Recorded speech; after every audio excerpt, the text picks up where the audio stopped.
I think so. So Nina Turner is going to join at one point, but only like a random 30-minute amount. Oh, my dog just joined too. And you got that, right?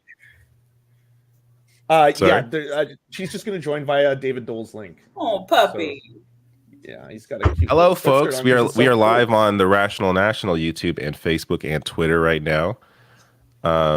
Joined here by Lance of the Serfs and Olay of Being Awesome. And and Gabrielle, is that the right pronunciation? Absolutely, you hit it perfect. All right, Gabrielle Perry. That's it, full name, my government. There we go. Awesome. And Mike I'll add Mike in. Here we go. Hey. Hi, Mike. How's it going? Sorry I'm late. And I think Binder's coming as well, and iilluminaughtii, I believe, as well, and Nina Turner at some point for about 30 minutes. Special guest. Yeah. There we go. I want Mike to explain just the secrets of life to me. I told Olay that. I'm so happy you're here, sir.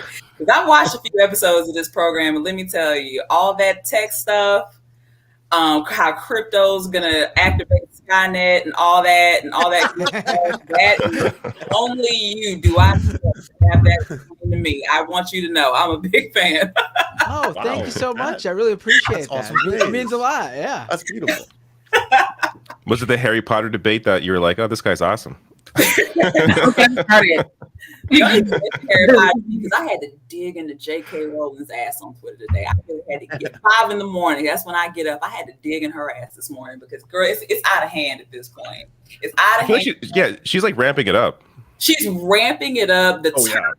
Or her army on Twitter. That's a whole section of Twitter I don't even really deal with. I'm part of Black Twitter, as Olay can probably tell you.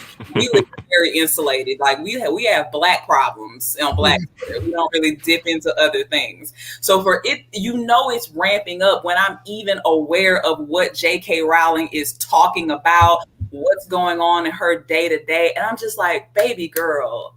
Are you not like, damn, sis, don't nobody love you? Like, what is going on? Like, it's too much. It's too much for me. Imagine having her kind of money and just being on Twitter all day arguing against trans people. Like, it's such a sad existence. Like, what is she even doing? That's exactly it, though. She lives in a land of fucking make believe. You know what I mean? So, like, make believe problems. That's exactly what it is. She just sit down and mythicize shit all day, and that's what she's done with the trans people. She's just so focused. I'm like, miss. Like, of all the things you could do, you just arbitrarily decide to be a bigot. Like, bitch, you made Harry Potter. You were grandfathered and we loved you. Everything was cool. Like, there was no problem. You were good. And you just decided to say, fuck it. Mm-hmm. Well, again, bringing back to last week, there were some problems. You know what's funny? I called and I asked, I meant to tell you also, I called my ex-boyfriend who also loves Harry Potter, right? And when I said to him, which you said, when I said, he literally did the same freeze, like, I was like, right. And then I actually started saying, and I was like, you were like, oh yeah, problems, whatever. And then I threw out like the Kingsley Shacklebolt thing, and he was like, wait, huh? And I was like, there were, the anti-Semitic stuff. He was like, and then suddenly realizing we were like, oh fuck, no, we can't like it. Oh no! Oh, you didn't know? I thought we were fully informed. Oh, we have to back out. I was like, God damn it, they won't let us have anything.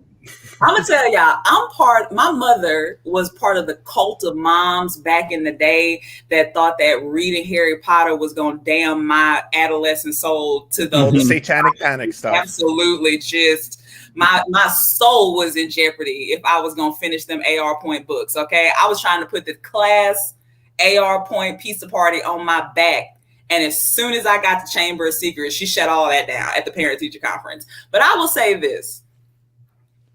My good sis, JK, actually not my good sis, girl, fuck you, but I could not imagine selling. Her books have sold, to my understanding, have sold more copies than the Bible. You are a household name. There is a theme park birthed from just your imagination. Baby girl, you survived homelessness. You are sick. I think what is the female equivalent of knighted? Whatever that is, they doing across the pond, all that good stuff. Great. God bless it, all that. And now she's trying to wade into the criminal justice waters, because that's why I had to dig in her ass. Now she's trying to say, oh, hey, girls, we don't want trans women in women's, we don't want men of any kind in women's prisons. This poses a danger. Now she got her work cited as basically a fucking crack pipe. And that's when I had to get Olay. You know what I do. I'm upset that I know. I didn't even know, and now I know, and now I'm upset, and I gotta go, and now I feel compelled to address it. Wait, can I tell you one thing that a lot of people don't know? This one's actually pretty wild. So for the person who's constantly saying that women can't be men, etc., she also has a career as a man known as Robert Galbraith, and she picked that pen name specifically. That's the name of a conversion therapist who tortured queer people. God, and she picked that as her pen name. No joke. She's like an evil bitch. She's a really evil bitch.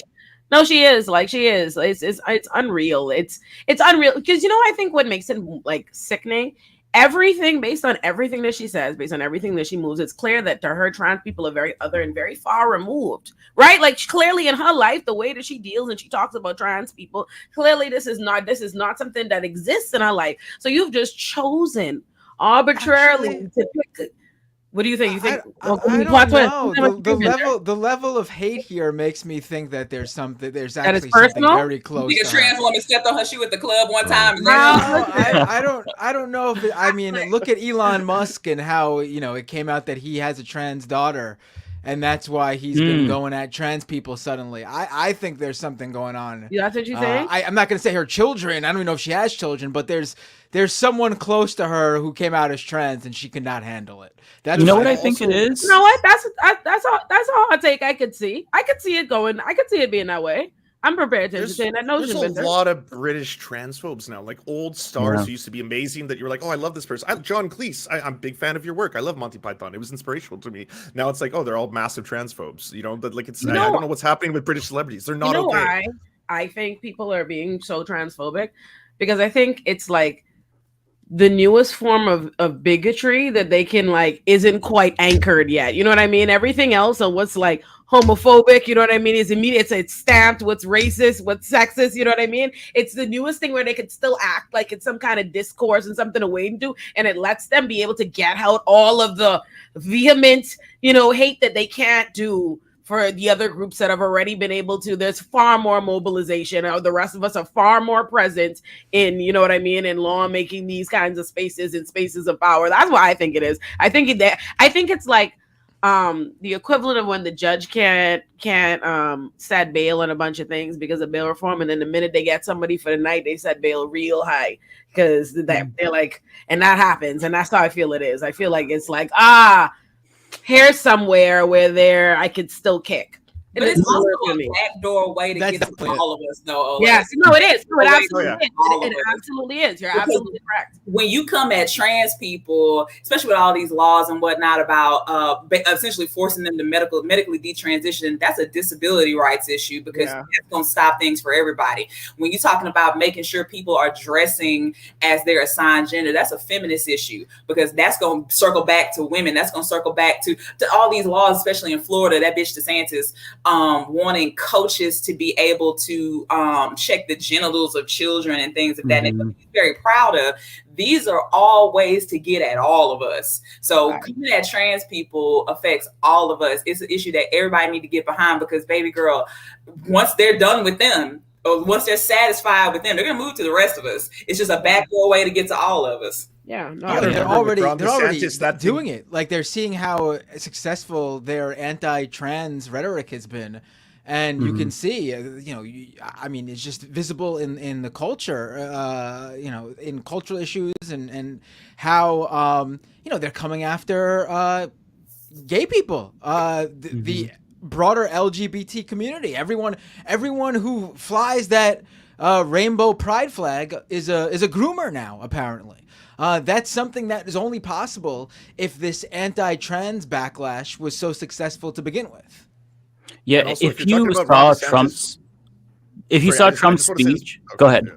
No, go ahead. Before I forget this, because the point that Gabrielle was just making with Ron DeSantis's new bill that he just passed about teaching African American studies or stuff like that in schools, that was an intersection that they used Black queerness specifically in that instance there to be able to be like, well, they're trying to teach queerness in schools, I think, and it's like there are queer Black people. Yes, that should be part of the experience if people are going to teach history or stuff like that. You shouldn't just erase that element of it. But that's exactly like Gabrielle was saying. Like that's where it's intersecting. Yeah, I was going to say, if you saw like Trump's speech, it was actually chilling. Like he said transphobic things before, and we've seen like transphobic speeches from Republicans, but his speech was genocidal. Like he not only stated that this whole trans madness thing is a new phenomenon that just popped up into existence 2 years ago, but he says he's going to do a bunch of day one bans.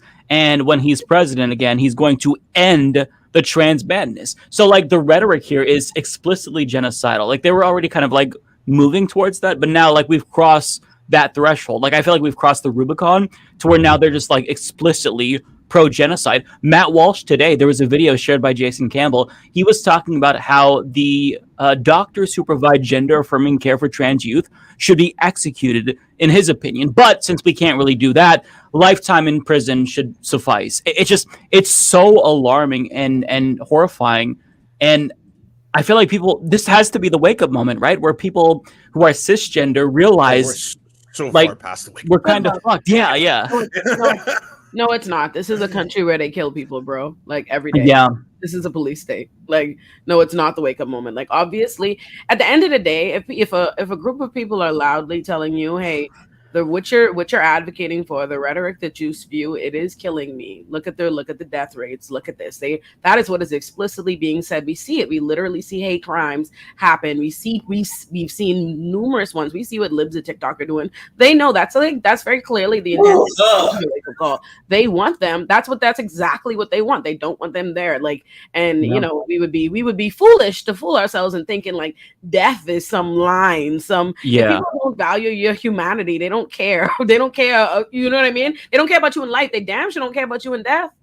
Yeah, the goal is deaths. But I feel like the good-hearted liberals, like they have to, like I was mostly referring to them, like this has got to be the point where it's like, you know, these fence-sitting centrists where it's like, oh, well, this side says this and this side says that. Like the sides, like they were never comparable. But we're to the point now where it's like one side wants genocide, the other side at worst is just ambivalent. It's just I think good-hearted liberals, when you say that, right? I'm like, who they? Like, who you talking about? When you say that? That's a good point. That's fair. One thing we know, especially as Black people, and before Dr. King passed, he kind of said this too, really about the white moderate, but this can be said about good-hearted white liberals too, is that more than anything, they have a desire for normalcy. We just don't, we don't want, we stand with y'all, but can y'all not do this in front of the grocery store? I gotta go get, like, can y'all not do this at the school? I gotta get my kids. Like, can y'all do this on like the 2nd of November or something? Like, y'all ain't gotta do this today, do you? Like, so it's more about convenience, and that's what really separates like the GOP, who they hard down on what they believe. We willing to do this for it. This is what we envision. They're working towards. Yes, bringing us backwards, but they working towards a goal, something they have collectively decided this is what we envision. Christian nationalism. Exactly. Y'all Black asses back on that plantation if we can do it. Trans people absolutely out of existence. Whereas the white liberal more so it's just like, hey girl, if I can just hang out with my friends every other weekend at HBC. That's exactly. Like, we cool, right? Somebody in the comments, I think, like put it really well. They said, I actually see centrists. Oh my God, it scrolled up. I actually see centrists saying genocide is too strong a word for what the right's doing. And I think that is generally always the problem. And I'm always saying this, like people, they don't appreciate when you come out and you're like, it's bigotry. That is a straw man. That is a this. All of this is bullshit. This is all pretext, pretense. That's all it is. Feigned ignorance is a veil. It is they're getting you caught up in a facade. But that's really what the tea is. And I think the reason they do that is so much like, don't hurt the feelings of. It's the same way they were so sick when Hillary Clinton said anybody who would vote for Trump is a deplorable nigga. That's the least she could have said. Like that's That was the softest comment she could have made. That is the least she could have said. And a fucking idiot, a bigot, a dumb bitch. She could have said a whole lot of stuff. A person who's going to hell. That's why I said they're a cult right there. That's why I said, I'll say that. Trigger warning. I hate all the people for everybody in your comments. I'm sorry. That shit is a cult. And here's why. Because that should not have, that comment, that deplorable comment, y'all, like, girls, y'all were carrying that. And by girls, I mean the media. They really carried that. But that should not have ignited them the way that it did. But I think that tells you that they are united. I think that's the realty, is that they're one. Like, you know what I mean? That the reason they don't want you to talk about them like that is because that's their friend. That's their mommy. That's their uncle. That's their people. That is their community. That is ultimately, that's what it is. They're like, don't be talking about them like that. Don't make their intention. They don't want you to paint them as bad, because ultimately, like, same club. And that's the thing when we say, like, oh, are they gonna, when they really see it, you know, all the evil, are they going to be moved to? No, that's the reason why instead of fucking calling a goddamn insurrection treason, they call it fucking January 6th. It's the reason why, you know, they call them that. The insurrectionists, this, da. They find all these different ways to recouch everything. It's the reason why, you know, you got to go put an op-ed. If you go talk about, you know, police murdering somebody, a video you see, and they'll say, oh, you can't call it murder. There wasn't charges. You have to call it a killing. You know, it's that's officer why. involved shooting. Yeah. Killing. That's a bit strong. I ain't saying that. Bang. That's the real reason, because it's like, yeah, we're ultimately, they're on the same team. It's about how you present it. It's about how you doing it. But they don't ultimately, they're not with this shit. They don't give a fuck. Like, be honest. Cannot be reasoned with, and I'll stand on that. I know people say, okay, well, we got to bring these people back into the fold for there to be any progress. That's why these people cannot be reasoned with, because they will always have the cult to fall back on. Anything that threatens their cognitive dissonance, anything that threatens what they believe, if they even, there's no statistic, none of that, it doesn't matter, because they can always retreat back into them fucking 4chan chat rooms and Reddit and all that shit to confirm what they already believe, especially when they're coming out into the real world and they're being called deplorables, they're being confronted with the consequences of their actions. They'll never get it, because they always have this place to run back to say, no, that's just the left, and that's just the liberals, woke liberals, and all this shit. They coming for your rights, and they hide in your closet, girl, and all that shit. When it comes to the trans stuff, it is so deeply unscientific, the position they're coming from. Like, every major medical association in the United States agrees on the point that, hey, by the way, gender affirming care can be an effective way of alleviating the symptoms that people experience with gender dysphoria. It's like, there's not a debate going on in the scientific community right now about that, but there is on the right, and that whole section of it where they're trying to justify it. But like you just said, they can be corrected in real time. Like, I've seen Matt Walsh on the Joe Rogan program be proven demonstrably wrong by such a huge margin. He's like, you know, you're saying that there's millions and millions of children who are on puberty blockers. It turns out like there's less than 1,000, like, in real time. And then instead of correcting because he's had new information, he's just like, oh, Media Matters is going to have a field day with this one. You're going to see this all over the libs are really going to have a day with it, right? So you're not taking in facts. It's feelings. Yeah. You care about how you feel about this and your bigotry. That's what it is, right? Yeah.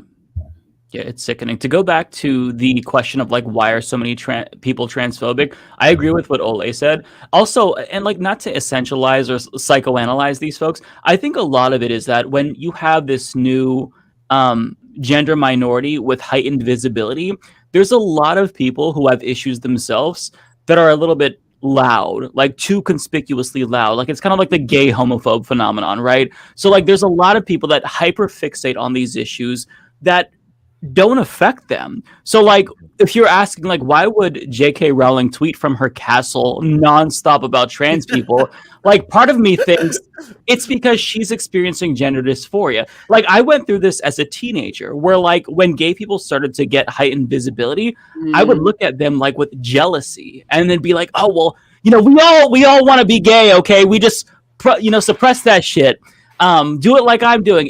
So there's, like, this backlash, I think, from a lot of people who they're a little bit too loud, if you know what I mean. Like, and that's not the case. Like, there's people who are just genuinely shitty and hateful. But, like, for J.K. Rowling, she's so over the top that, like, it leads me to believe that there is an issue with gender dysphoria there. You know, she goes by Robert Galbraith or whatever. So, I mean, that's just one thing I had to point out. It's not the case for everyone, but it's got to be a huge factor. Like, they make themselves look suspicious. Maybe she's feeling the, right? What did Trump say? The trans madness?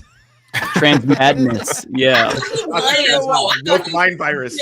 Somewhere. I thought he was laying from them charges and shit. He not laying. When you said he said that, all I could think of was, do you remember when Macho Man Randy Savage in professional wrestling would call it Macho Madness? Yeah, like Macho Madness. Ooh yeah! I'm picturing like, yeah. I tell you, I thought she was about to tell me. I was a big wrestling fan as a kid. I thought she was about to tell me Macho Man Randy Savage was out there on that MAGA shit, and I was about to log off, my brother. I was he passed away before MAGA could be a thing. He died before MAGA could be a thing. So who knows? Yeah. Who knows? He's innocent. Didn't have a chance. I was big on Hillary Clinton. Trust me. Oh yeah. I gotta tell you though, Mike, I'm not gonna lie to you. I feel like I can't stand on that 100% with you, what you said. I'm not gonna lie to you, because I think that sometimes people really are just that hateful, and there is reasoning for it. When you are told a set of rules all your life, that this is the way that the world is supposed to work, and this is the way that the world is supposed to be presented to you, when you go out in it, if anything differentiates from that, that is absolutely abhorrent, that is absolutely abnormal, that is othered, that is not something you need to deal with, it's not something you need to recognize. When you are told these things all your life, what is she, like 100 now? Like, you are told these things all your life, it can be really difficult, especially as an adult, to be like, you know what? We off that. The world that I was told to somebody else, which was told to somebody else, and this is what I was told that this was going to be. It can be really hard to interrogate those things. This is not an excuse. No, you're right. The general spirit of a hater, if we're like, honestly, like that's why that's the tea. Like, that's why Mike is right. I mean, most reasons why people don't like people in general has to do with something like they envy about it. Like, I can't tell you how much like women will be commenting about how you're a lawyer, you're not supposed to be, sexy and this, and I'm like, you a hating bitch, you mad because you made a conscious decision to be frumpy, and you hate that for yourself, and I hate that for you, bitch. But that's really the thing. And when they be raising they hating ass little kids, y'all want me to tell y'all a story? I just remembered it, and like I pulled it from the recesses in my mind, and I just want y'all to know right now, fuck this little girl in this story. She's a child, but fuck this little girl. So in 2020 was when it was still locked down in New York City, right? And there was nothing to fucking do. I was going on for like at least a 5-mile walk every day. So I go, like anybody, sports bra, sweatpants, whatever, right? So I'm walking, and it's like this little, let's say she's like a 10-year-old girl, maybe 10, and like another little girl, and as I'm walking, the little girl like gasps. She gasps at me like. And I look at her, and the other little girl goes in the most. She goes, "Oh, I'm sorry. She's just like that when she sees anything inappropriate." Little 10-year-old, and I'm like, "Your baby ain't never seen bad bitches before. Like, what is going on?" Nigga, you listen to me. Y'all don't understand. Like, I'm walking, right? Like, I'm walking. It wasn't like I stopped. So I process this as a child. So I'm like, and I'm like processing by down the block, and I'm stewing, like, by the time I realized, like, this fucking little girl, but I'm like, she is a child, you are an adult, an attorney. Imagine, the police, if you go turn back and curse something. I'm telling you, I got like half a mile down the street, and I went back, bro, and she was gone. She was on the fucking step. I was looking, I was like, fuck, I was like, I'm gonna dress this little girl. I'm so fucking tight. And I just want to say, but just stop raising these hating ass fucking kids. I was like, some frumpy bitch mother had this little girl, and now she gonna grow up to be a frumpy hating bitch too. I see it. I'm like, girl, ain't nothing inappropriate. God damn it. Y'all needed to see the judgment. She held her sister like this. Oh, I'm sorry. Now she covered the baby's eyes. Yes. Like, you don't understand the judgment with which she shot it at me. It was the judgment of like a 66-year-old black woman on the subway. I couldn't believe it. I was like, there was so much in it. She gagged me. She was a child. I was sick. I was like, in that girl's defense, though, she's gonna grow and change. She'll learn. Like a lot of people do change. They do grow. Let me tell you something right now, as a woman.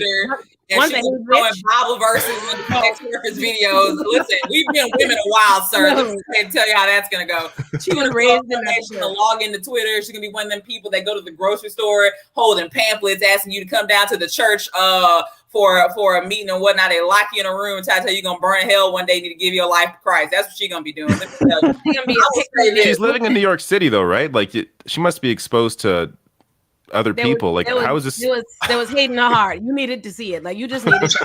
I will never forget this little girl. She was like, she had a purple shirt on. Like she had a purple shirt on. She had black hair, and she was a fucking bitch. I was like, I was so upset. I was on the phone FaceTime with my friend, just like sick. I was like, you see why I fucking hate America? If I was in the Bahamas, I could carry on fucking bad. But if I go round this little girl, NYPD is locking me up. I cannot explain why I must curse out this child. Like, I can't defend this. I was like, you an attorney? Oh my God, I can see that you is gonna trend. You gotta just leave it alone. Listen, upset. I've never been vindicated. Oh my God. I just don't understand. But don't you know, Olay, don't you know that everything we do, even us without kids, we got to protect the kids? Don't you know that we got to take these books off the shelves just in case a kid even read about a bitch like you? Don't you understand that everything we do has to be for these kids now? Even if you don't have kids, even if you ain't thinking about kids, you got to conduct yourself for the kids. They can't see you in nothing rainbow. They can't see you in the mesh tank top that I wore to the club last weekend. They can't see you in none of that. Otherwise, that's gonna corrupt their little minds. Let me put this right here. Fuck them kids. Let me no, honestly, people raise your own fucking kids. Like, hear me out. You want to be making these big fucking life decisions. You want to create that unique motherfucker. That's yours. You did that shit. That's all you, baby. That's all you. You knew what this world was like. You knew what this world was hidden for. It's not a nice fucking place. More bad shit happens than good. If you want to create a motherfucker and bring them here, that's on you. Don't put that shit on me. I didn't make them. You don't see me telling you what to do based on what's nice for Raheem. Fuck you and them babies. Don't come around here with that bullshit. Figure that out on your own fucking time. Oh. On that point, have you seen the schools in Florida, like all the books taken off the shelves because these schools are afraid of how this new rule may be applied to them if there's something in there that may be offensive to Ron DeSantis? So all the books coming off the shelves. Like it is absolutely crazy what is happening in that state. Yeah. I knew somebody like Ron DeSantis was going to pop up. Now, granted, he's been in the game a while, but I knew way back when Trump first got elected, and I ain't even gonna lie to y'all, I cried. I really did when he first got elected. I had never really been like politically invested, because let me tell you something, all these politicians corrupt. One day your fave is gonna sacrifice the issue you care about with all your heart on the altar of political expediency. All these people are corrupt. But one thing about it, I knew that the pendulum had swung so hard. We had Barack 8 years, and white people said, we got something for your asses, and they got Trump up in there, and the pendulum swung so hard that I knew it would never ever be like it was before. There is no decorum anymore. There is no, if there really ever was, but it's something about where we are now that Trump has been able to ascend to where he is. It's as if ain't nothing sacred. Like now it's just like it's I'll put it like this. My mother is 72 years old, and we fighting the same battles they was fighting back then. Like it's just swung so hard. I hate that she is towards the end of her life now, and she finna go out. If we don't do something about it, she's gonna go out looking at the same world that she came into, just absolutely unabashed racism. Girls are out here, it's like Mike said, just calling people to be executed. Like what is y'all doing? Like, what is going on? And that is the world that we live in. And it's so, this man has really ushered in a time that we really should have moved past as a country. And it's just back now. And with DeSantis, he's Trump, but Trump with like a makeover, like somebody who really, Trump don't know shit. I feel like in my soul, I feel like Trump is still shocked that he won the first time, and he feel like he's shocked that shit. But DeSantis know how the game played. He know how this shit works. And so on the back of Trump's buffoonery that we really downplayed as a country, everybody thought he was just going to be everybody's old racist grandpa or whatever. And and his handlers would kind of keep the country going the way that it was. And that is not what happened. And I knew that wasn't going to happen. And so now you got somebody like DeSantis who's going around the country trying to familiarize the public with him, put a face to the big issue that you're seeing in the news, try to normalize it for people again, especially for this new generation, try to see that hatred ain't so bad. It can be friendly. You know, fascism don't look the way you was taught in these books that I'm out here banning, girl. We're going to make sure you ain't even got no memory of that. Now, this is a lethal contender. This is somebody who know how this shit can go. And I'm terrified for 2024 because he don't give a fuck. I will say, though, in terms of the Republican primary, I think DeSantis has a tougher shot because he has no charisma. If you've seen the guy speak, he tries, but he's nowhere near Trump. I think DeSantis would be lethal in an election against Biden. I think DeSantis wins, but he has to get to that election first. Like, that's the problem. I don't think he can get through the primary unless something happens to Trump or Trump drops out for some reason. Like that, I just think that the more I initially thought a lot of polling is showing movement towards DeSantis, but now it's kind of going back and it's sort of even and Trump's even coming back. NFTs. But yeah, Trump had the NFT.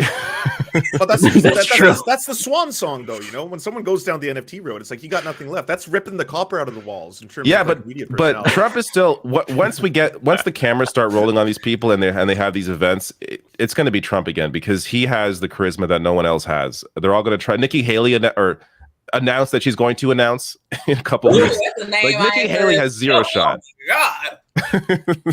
Wait, you don't think that random, I think it was West Virginian Republican who announced, and during his announcement speech, his pregnant wife passed out right on stage, and he did not run to go get her right away. He just stood there and you didn't see this? No. I'll drop the link, and David, you can play it. It's pretty. It's pretty wild. Okay. He's somewhat. By the way, your mic's buzzing a bit. I'm not sure what's going on. Your mic sounds very robotic. Robot. It doesn't surprise me, but Jesus Christ. I was also going to ask, do all of you know about Ron DeSantis and his torture at Guantanamo? Mm-hmm. Yeah, that was circulating on my. I know it from you. Oh, okay. Yeah, but isn't that wild? Of all things, like he wasn't. It's like he knew how to question people to find out what torture upset or was the worst for them, and then direct that torture to be done. That's like, this person is insidious, you know. Yeah, he's an actual sociopath. Like, right. I don't have the credentials to diagnose him. He's a sociopath. That's comic book movie shit, you know. Standing back there, and be like, "Oh, my torture is working really well right now." Like, what the fuck? I do think that the GOP's plan. So Nikki Haley's the first one that's going to announce. I do think I think DeSantis will announce. I think that their eventual plan, they're going to have a lot of people announce. They're going to try and pull what Biden did on Bernie Sanders last time, where you have all these people drop out at once, back DeSantis, and try to get DeSantis in over Trump. I think that's going to be their attempt. Because I think they understand that DeSantis is a much better shot against Biden than Trump does. Mm-hmm. So I think they're going to throw all these candidates in at once and then pull them out at some point, back DeSantis, and try and take over Trump. But will that be successful? I don't know. Well, here's what I'm hoping for. And I've said this before, but I have to say it again.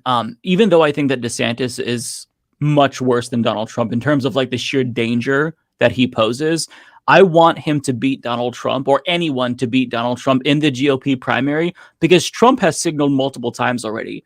He's not going to go down and just accept the nominee. He's going to run independent, and that will fuck up the entire election. True. So if we got that would be not only the best scenario because it would guarantee a Republican loss, but it'd be the most hilarious scenario. And we deserve this. If you believe in God, pray that this is the outcome, because we deserve this.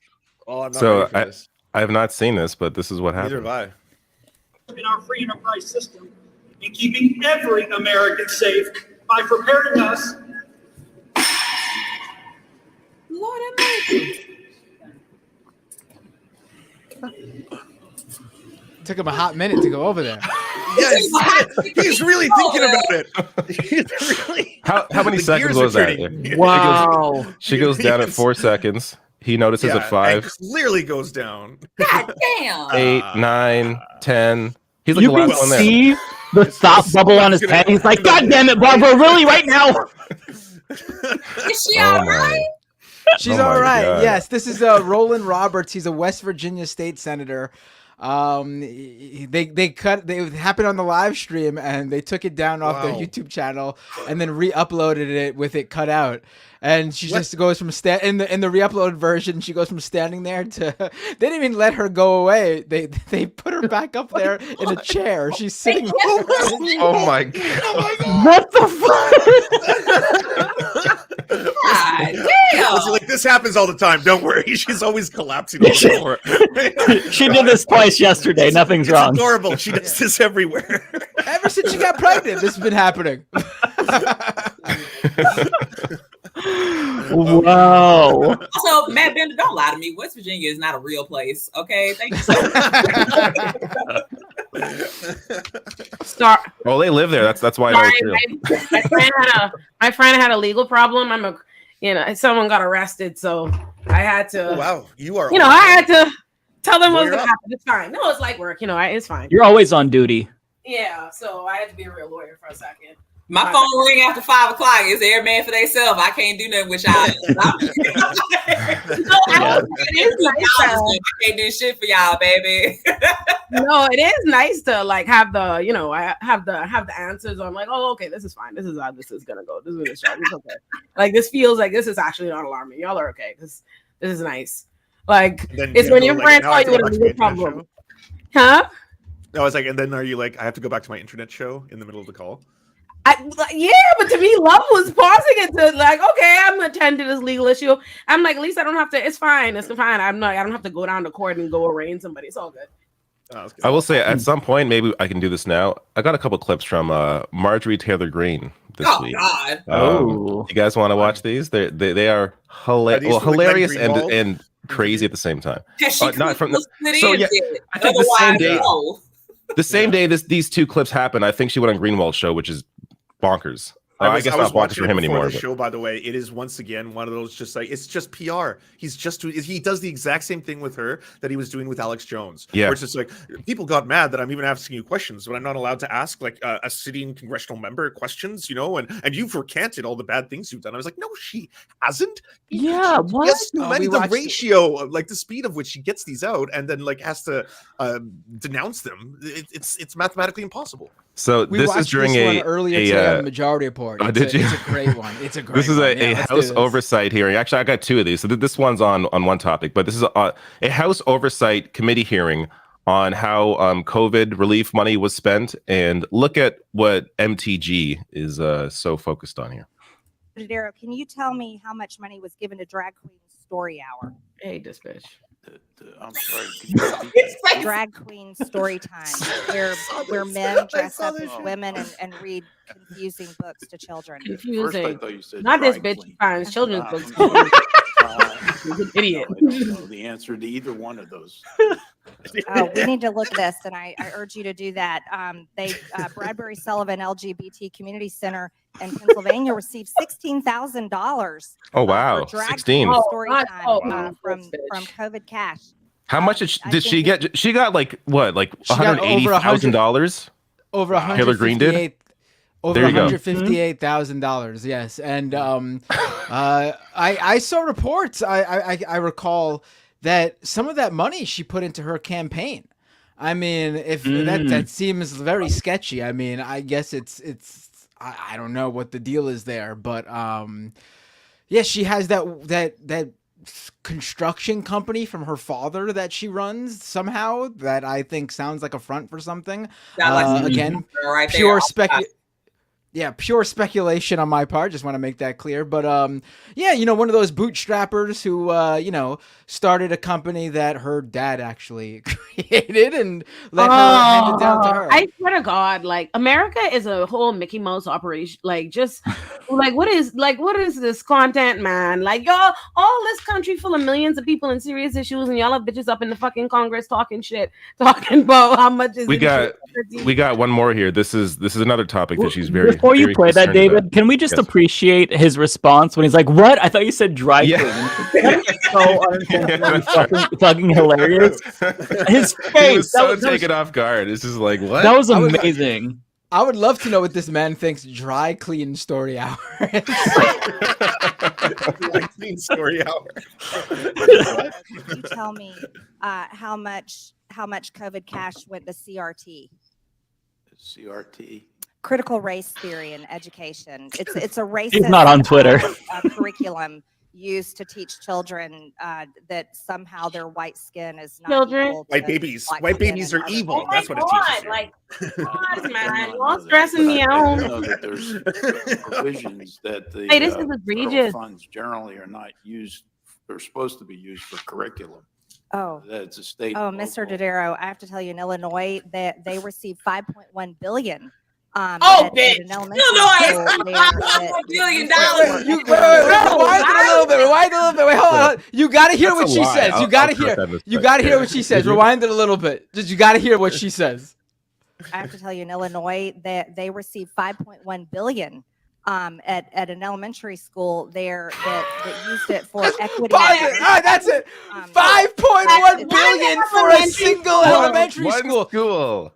They gave you all are so well funded. No, but like y'all ain't embarrassed. Like as a nation, y'all ain't ashamed. I say y'all because I'm not from here. Trust me, aren't you all ashamed by this? No, but You are a teacher at that I'm ashamed of Canada too. school. To be I will fair. come down for the monetary fee. I will for $1.1 billion. I will come down there and teach all those children. Guys, if you are any of your viewers, I will come down there. Please call me.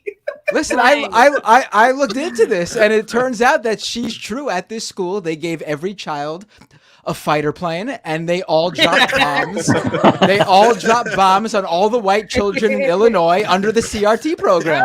It was very not the white babies, all the white babies. They should hear me out, bro. Like y'all should not have people this fucking dumb in public, public facing. No, honestly, not even just that. She's now on committees. Like that's what's so insane about this. She's the one asking experts questions. It's not acceptable to have children in school. Government.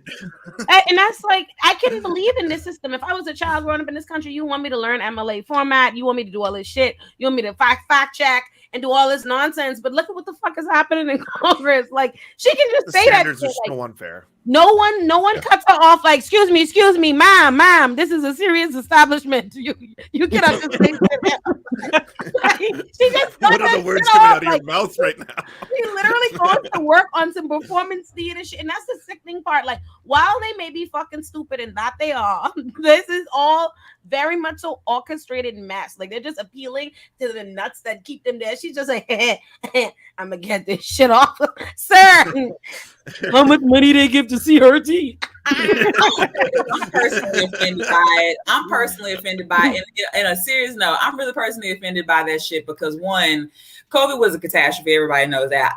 For y'all that don't know, I work as an epidemiologist. So the pandemic, things of that nature is my job. And I will say this, let me tell you what COVID funds were really used for, and that's to build prisons or to fund the prisons. Alabama diverted, I think, $400 million of their money to go to a brand new goddamn prison. So that's what that shit. Oh my God. And so I didn't know that. Yeah, they're diverting that money. That Biden said, hey girl, the worst of it's over, do what you want. So yeah, they're diverting that money to the prisons. So to worry about this simple ass, silly ass shit, when people really still out here dying, think about 500 people a day or so are still dying from it. You got people, our public health infrastructure is absolutely in collapse. And instead of talking about what this funding is really going to, you're just doing silly ass shit. Like, and don't get me wrong, Marjorie Taylor Greene is another person who I think was absolutely shocked that she won.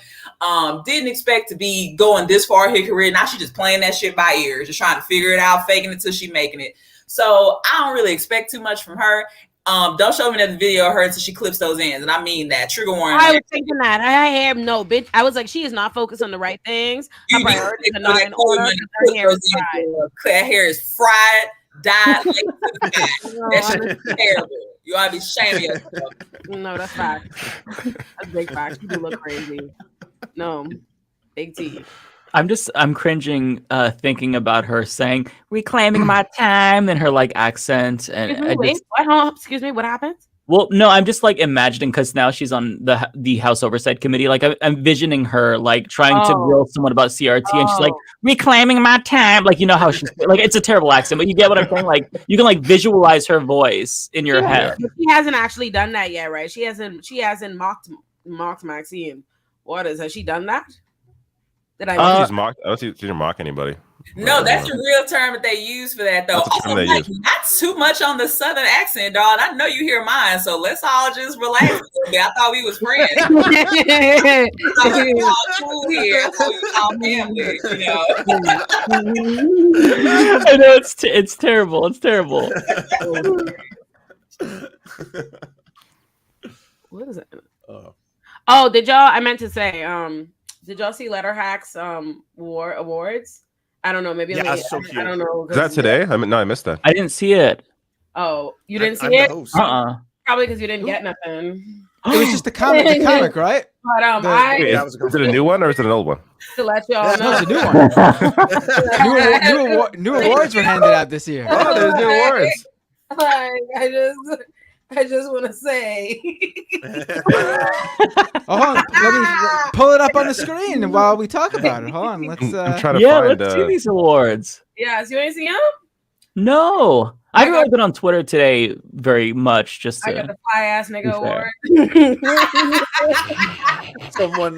Someone in chat says it's okay to laugh at Lance's accent. That is correct. You are allowed to mock Canadians ruthlessly. It is good and healthy and should be encouraged.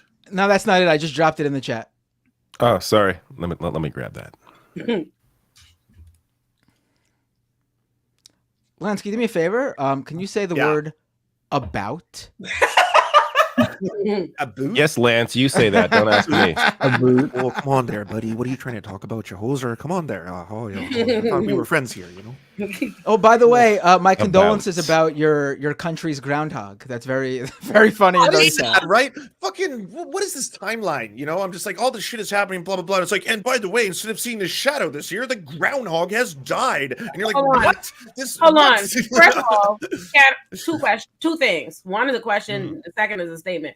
First, Canada, y'all have a groundhog too? I didn't know y'all did that too. Two. Well, speaking of, I'm not sure whose groundhog it was specifically. It's a Quebec groundhog. Quebec groundhog. What's his name again? How do you pronounce it? Fred Speaking what? of dead groundhogs, do y'all remember the time De Blasio killed the groundhog in Groundhog's Day? Who could forget? Blasio murdered the groundhog. Staten Island Chuck, and interestingly enough, Staten Island Chuck's got the best record. He got the best record of any of them. Exploded onto the scene. I think that's the award. That's me. Hold on. Look at the nails. Hold on, they got me. Nice. Thank you. I'd like to thank my mommy and daddy for fucking doing that. They got it really right.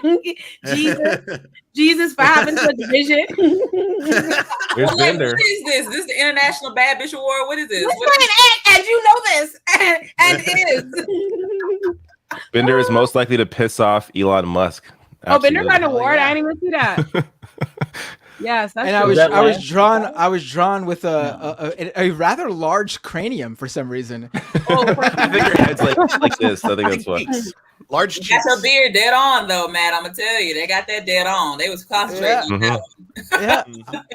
I would like to see the wizarding hat measure that skull.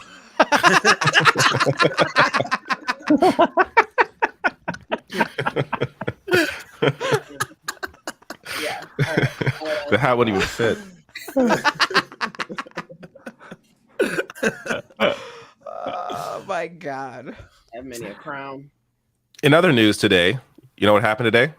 Ilhan Omar voted by the GOP, kicked off of the House Foreign Affairs Committee on a party line vote because apparently she's anti-Semitic because she criticizes the right-wing Israeli government and their apartheid. And there were actually some really good speeches today from in defense of her from AOC, from even like people like Eric Swalwell defending her. So it was good to see that the party came together to defend her. Even still though, some were like, well, Ilhan Omar has said some bad things, but she's apologized, so we should from the Democratic Party saying that shit. No, she made a comment a couple years ago about someone was all about the Benjamins because they're taking money from I think AIPAC. And that is a line from a rap song that's referring to Benjamin Franklin on the $100 bill. I don't know how, like, I guess if you're crazy, maybe that can be viewed as anti-Semitic, but it was a criticism of the amount of money being poured into the system from from groups connected to a far right-wing Israeli government. That was, and she criticizes all governments, including the U.S. government. So she's consistent on that issue. Yet, anyways, the whole thing is so stupid. But this is what happens now that they have control. And I totally agreed. Like the amount, like the double standard is ridiculous. Trump was the president of the United States and has said so many anti-Semitic things, like hardcore anti-Semitic things, right? And he's not the only one. There's tons. You look at this and it's like people always going off about, the Rothschilds and Bloomberg and blah, blah, blah, and like all this kind of stuff. It's like, okay, you're using some dog whistles, but this is still some hardcore shit, right? Different. You know what's different? All them people is white. You missing a very important point, like the audacity to be born both black and like she's a brown Muslim woman. What you talking about? That's why. That's all that is. Yeah, that's what Ilhan Omar brought that up. AOC brought that up. Others brought that up. That's why, why they were targeting her, is because she's a black woman who's a Muslim. Like it's everything wrong in the world from the GOP perspective. Yep, that's fact. Nobody with clipped ends like that gonna be talking to me no any kind of way. Number one, that's number one. Y'all party is the party of chopped ends. Okay, invisible parts. I can't deal with none of that. You're not gonna be talking to me crazy. I would be in Congress acting a fool if I realized that's how they were. Like, honest to God, like the only thing that keeps these kind of like things in check is if everybody agrees to follow, you know what I mean, the procedure. I remember being in a mock trial competition in law school, and when I realized like the judge, they had judging and she didn't know the rules of evidence, like, you know, she got overwhelmed and this could be a Mickey Mouse operation. Oh my God, I wouldn't let the fucking other team get through a direct objection. By the time I was done, I won by so much, but my coach was so fucking sick of me. He was upset. I was in there like, I just took over kangaroo court. Like, okay, foolishness. If I had to be in Congress with certified dummies like these people, I'd be in there doing fun. You might be angry like this. This is AOC defending Ilhan Omar during this vote. Thank you. Now, as a fellow New York, I think one of the things that we should talk about here is also one of the disgusting legacies after 9/11 has been the targeting and racism against Muslim Americans throughout the United States of America. And this is an extension of that legacy. Consistency, there is nothing consistent with the Republican Party's continued attack except for the racism and incitement of violence against women of color in this body. I had a member of the Republican caucus threaten my life, and you all and the Republican caucus rewarded him with one of the most prestigious committee assignments in this Congress. Don't tell me this is about consistency. Don't tell me that this is about a condemnation of anti-Semitic remarks when you have a member of the Republican caucus who has talked about Jewish space lasers and an entire amount of tropes and also elevated her to some of the highest committee assignments in this body. This is about targeting women of color in the United States of America. Don't tell me, because I didn't get a single apology when my life was threatened. Thank you. Marjorie Taylor Greene spoke at a Nick Fuentes rally, the neo-Nazi Nick Fuentes. Yeah, I know people say that the left calls everyone Nazis, everything you don't like is a Nazi, but Nick Fuentes, he's an avowed, I fucking love Hitler kind of dude. The one who is touring now with Ye on the anti-Semitic tour. So like Marjorie Taylor Greene, that alone should be like, well, this is obviously extreme. Right, like this is beyond the pale. You shouldn't be allowing this person in any kind of prestigious placement at all, ever. Right, but even Lauren Boebert was really frustrated with Marjorie Taylor Greene. There's an article I covered it like 6 months ago on my show because she ideologically is very close with Marjorie Taylor Greene, and people perceive them to kind of be like the same type of person. So she didn't like that Marjorie Greene spoke at Nick Fuentes's AFPAC or whatever it's called, because that association, you're not supposed to like, do it in public. You gotta do your racism. She does not care about private racism. She's trying to real bro that woman. That's all that is. Right. That's all that is. She's just trying to real bro her. Thank you, thank you. Because I'm like, bro, she's there, but they're all white supremacists. Okay, that's the homie for everybody. Exactly. But what really should concern people, this really does concern me to see these people. They've given this Marjorie Taylor Greene woman a spot on a Homeland Security Committee, something like that, knowing that this woman is proudly, unabashedly affiliated with January 6th, which was just referring to it as January 6th. This was an attempted coup on the United States government. This woman is on a Homeland Security Committee. Everybody walked out and said, "What the fuck is going on?"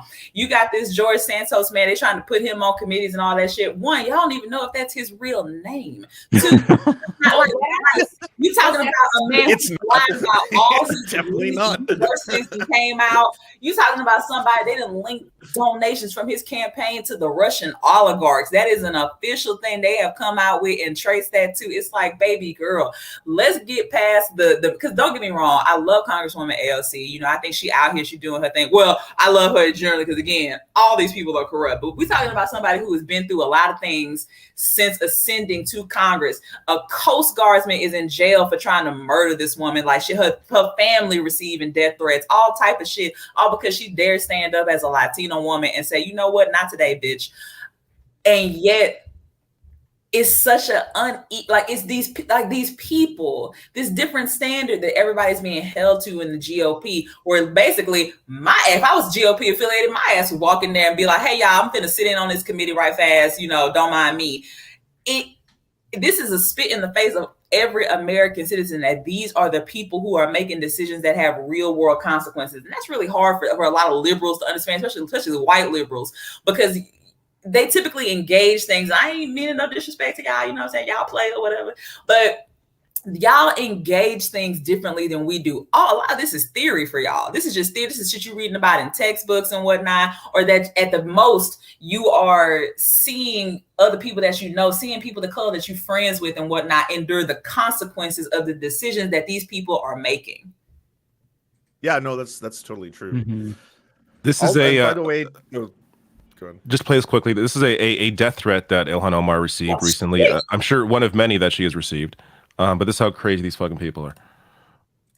As you fucking cunt, I'll put a bullet in your fucking head and get the fuck out of my country, you cocksucking bitch. I'll fucking kill you. To review, press 0. Oh my God, you know what kind of bitch? Bro. Jesus Christ. Bro, these people are so bitch made. Like, imagine you be like you on somebody's voicemail, popping hot cash, talking like putting all that fucking Win Dixie sending death threats to people. Like, you gotta jump bad. You gotta wait on voice. Like this nigga say, you cock sucking. That's what you got, bitch. Like that's all you got. Like that's what you thought of. Like you went to all this stuff. All you got, like some of these people, yo, they couldn't survive one day in the Bahamas. Like that. I'll put a bullet in your head, nigga. I'll put my foot up your ass and I will fucking.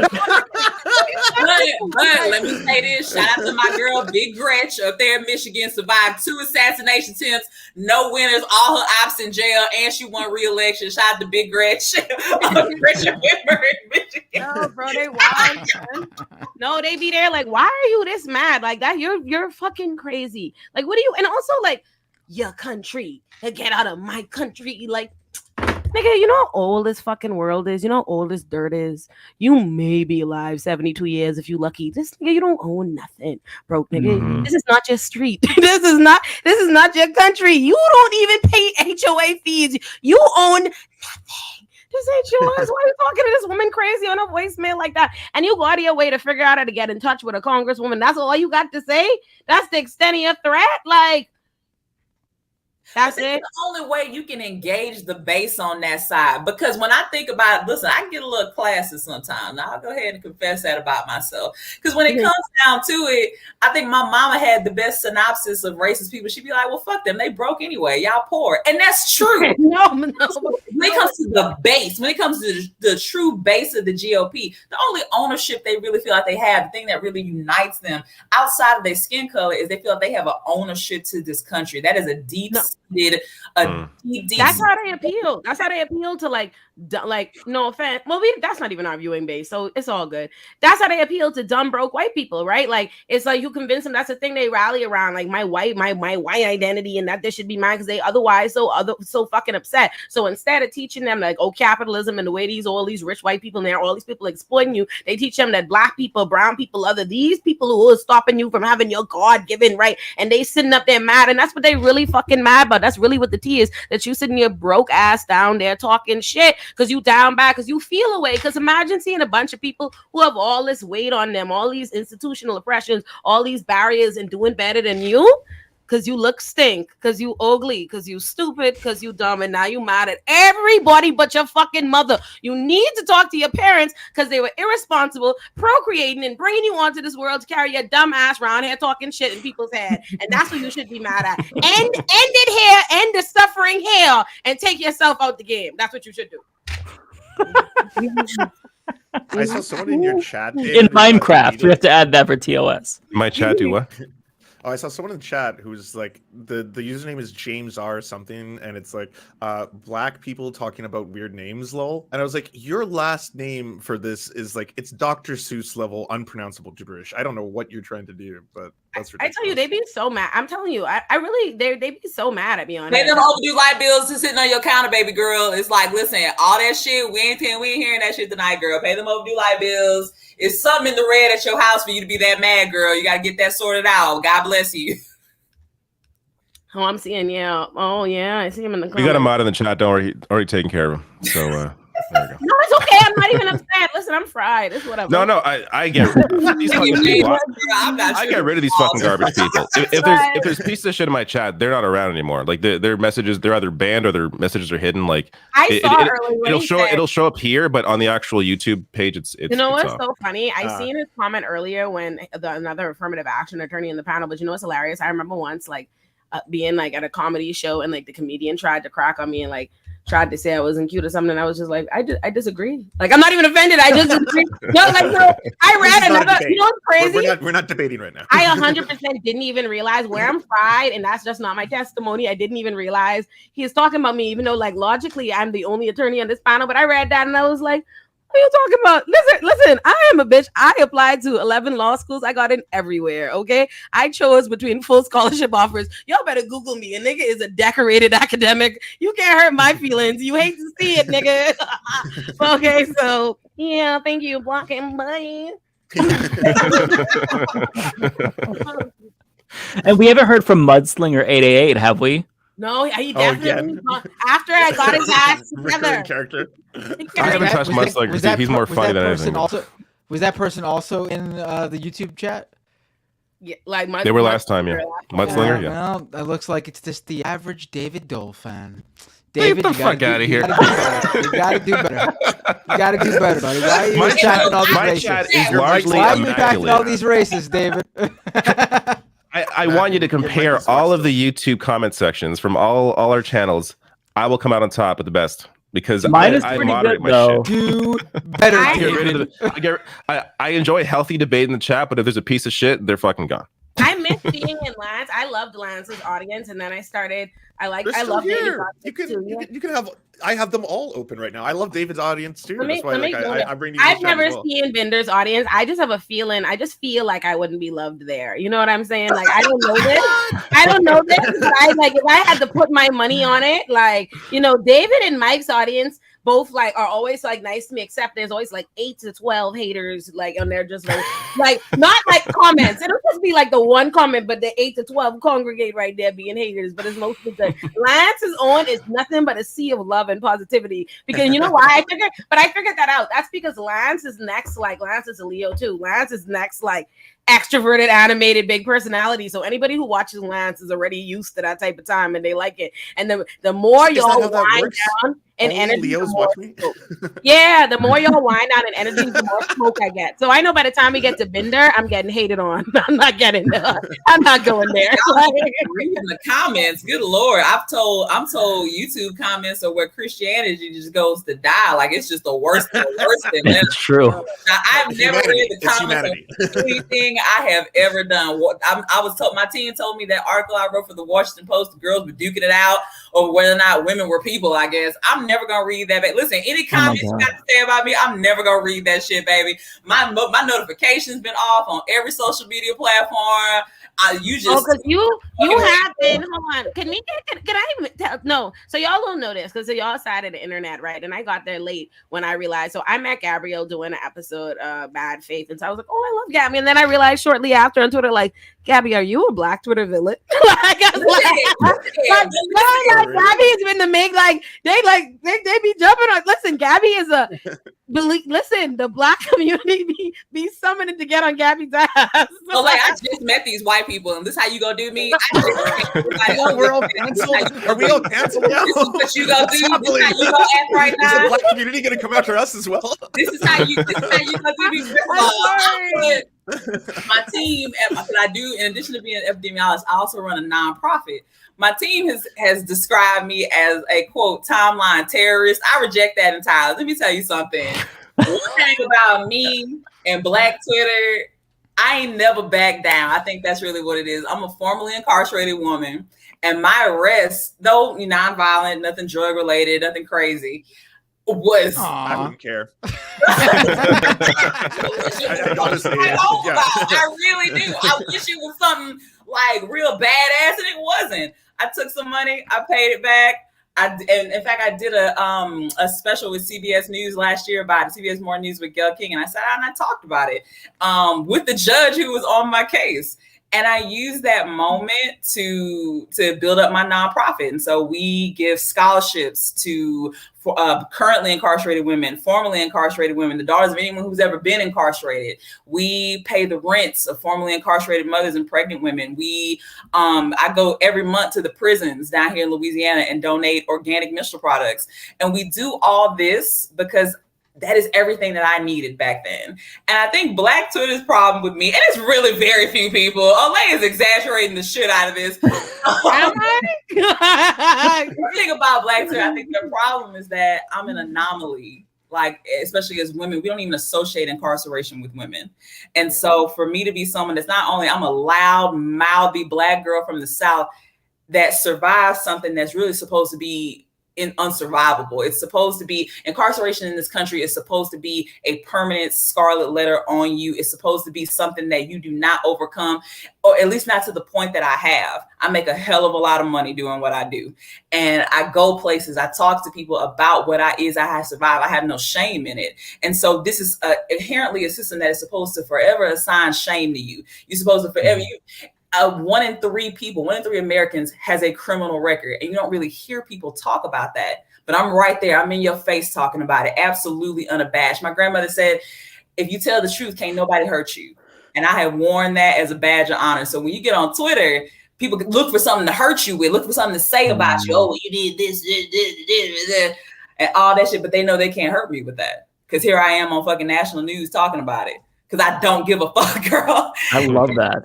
So it's like, that's my relationship with Black Twitter. At the same time, I'm also out here. I started that scholarship fund with my own money out of my savings account, just handing money to people on the TL. And so how can you really hate on somebody who's giving a bunch of money to people? So I exist in this conundrum, and they're constantly looking for ways to be like, hey girl, humble yourself. And I just refuse to.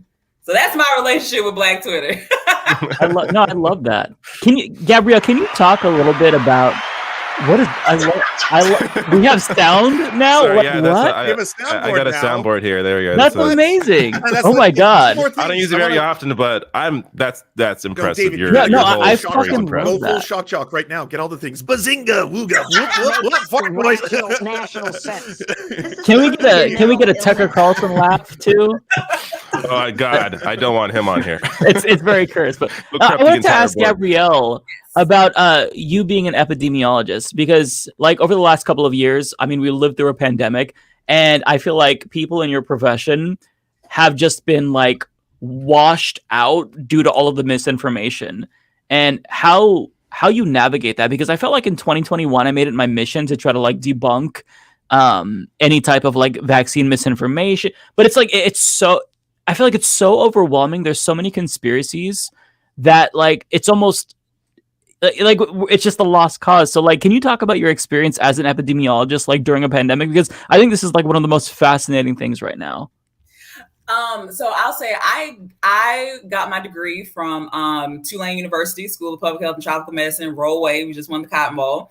And I graduated right into the pandemic. So I finished in 2019, and then boom, here's all my textbooks come to life. And I got recruited by the current company that I work for. I've been with them ever since. So I've only known this capacity at my company because I work for a private organization. And so in the very beginning, it really was like an all hands on deck kind of thing. Like, wow, this is the event of a lifetime. We have not had a pandemic of this nature in 150 years. Like, this is something that we've just never seen. And it slowly, and I really, to me, the chasm, like the real switching point was when the former Surgeon General came out and basically kind of put personal blame on the pandemic, especially for communities of color. And really, I think that would be the moment where overnight, it just seemed as though the entire narrative around it changed. Suddenly, we were not a collective country trying to face this new and still very unknown threat. There's still so much that we don't know about COVID. And it just became something that was your personal responsibility. And that's not how public health works. That's not how it's just not how it works. I think people are so unfamiliar with public health and think of it as the same thing as medicine. Because medicine, we're treating the individual, we're treating this symptom. Public health is supposed to be from a preventative standpoint, and our infrastructure just completely failed. And so that left room, in addition to all the fear that was surrounding it, that left room for a lot of misinformation. I wrote an article I was quoted in an article for The Telegraph, where they were basically reached out to me and they said, hey girl, there's a conspiracy theory going around that says that, COVID will cause your baby to be born with microcephaly. And I'm just like, girl, like what, like these things we didn't even know. People were saying, at this point, I may as well wipe my ass with my epidemiology degree because somebody watched 2 hours of a YouTube stream and said, hey girl, well, XOXO lover baby told me this. So yeah, on Reddit. And so it's I understand it. This isn't even the first time this has happened, even throughout history where people come through with a lot of misinformation, a lot of vaccine hesitancy, and especially with the Black community, we have reason for our vaccine hesitancy. It is warranted. I will never take that from us. But at the same time, when it comes to COVID, when it comes to the vaccine, we just have to operate in a way that understands that, I am my brother's keeper, that we are really collectively responsible for one another. I think the most recent research that I've read is that in terms of people who are vaccinated, because most people have pretty much gotten their vaccine, or at least their first one. They may not have completed the course, but they've got at least one at this point. I think the most recent research I've seen is that for people who have been vaccinated but are not taking any other endeavors, they're not quarantining, they're not wearing their mask and whatnot, they're going to, I think they're estimating you're going to experience COVID at least 6 times, acute COVID at least 6 times in 1 year, and you have a 12% risk of developing long COVID, which is something we absolutely are just in the dark about at this point. And so as we fight for some kind of normalcy, some kind of endemicness, especially at work, because I'm gonna tell you, everybody at work's tired. Everybody, at least in my job anyway, everybody's tired.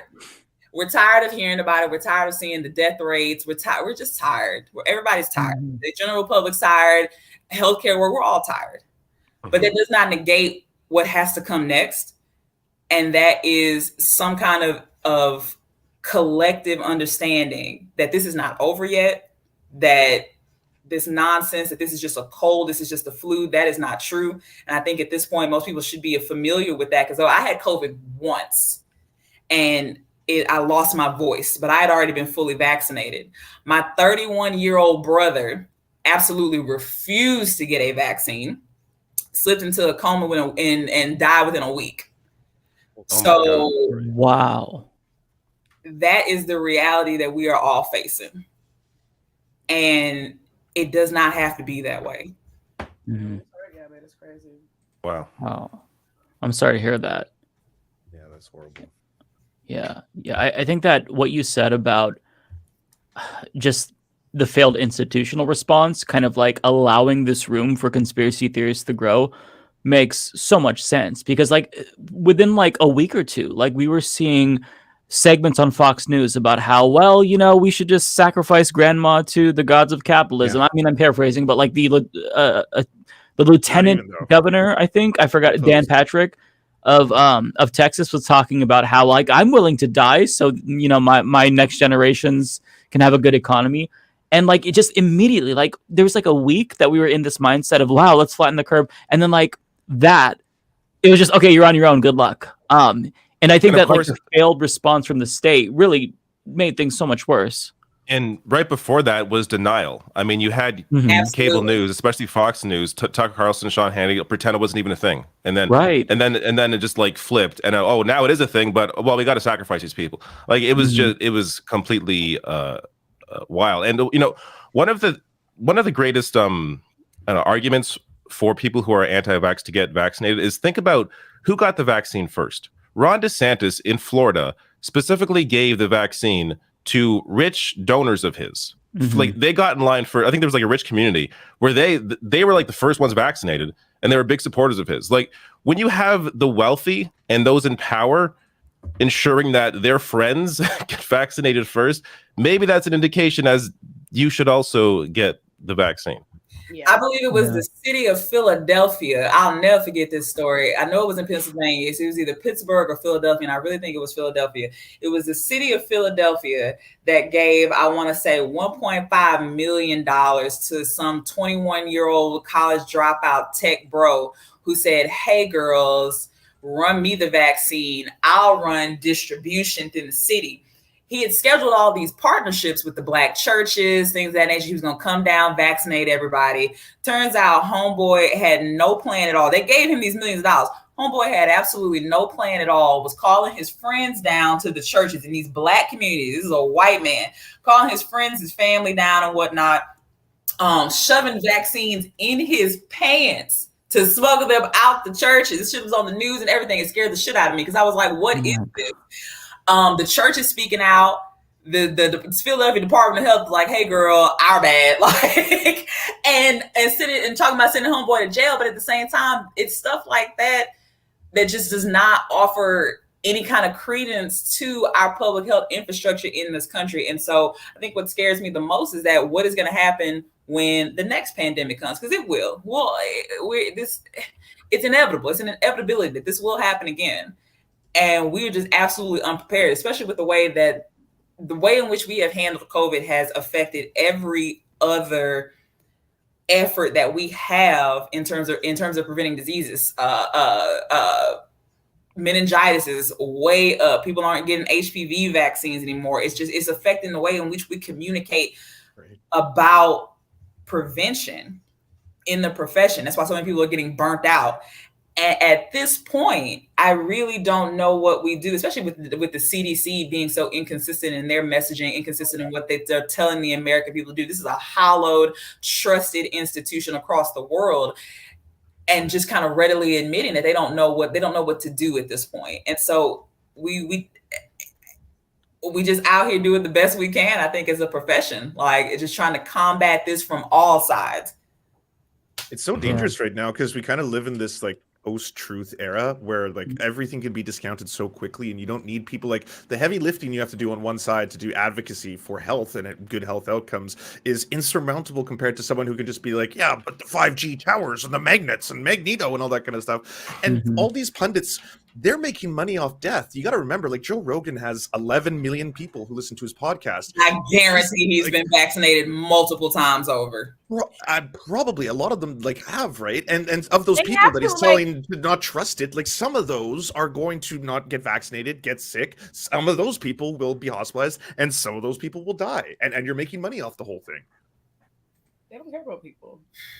I don't know what's going to happen too when Biden decides, hey girls, that emergency period is over with. That expires at the end of this month.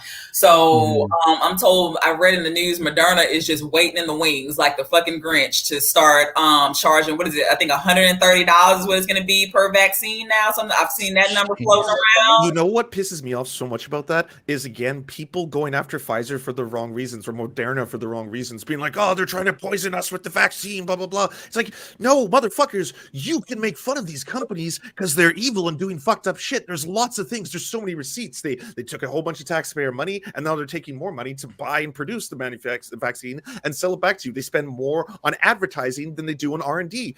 Go after them for real shit. When you go after them for cartoon Mickey Mouse stuff, then people on the sidelines are like, oh, okay, well, I guess it's because the vaccine's evil. And it's going to be... The issue is that the vaccine is distributed through capitalism as opposed to being just a right. I mean, there was public investment into the research behind the vaccine, right? Yeah, exactly. So that the public funded the research into the vaccine, and then these massive companies benefit off of it. Like that's the criticism there. The criticism isn't the medicine's bad or the vaccine's bad. The criticism is, why are they benefiting when the taxpayers are the ones that funded the research into the medicine?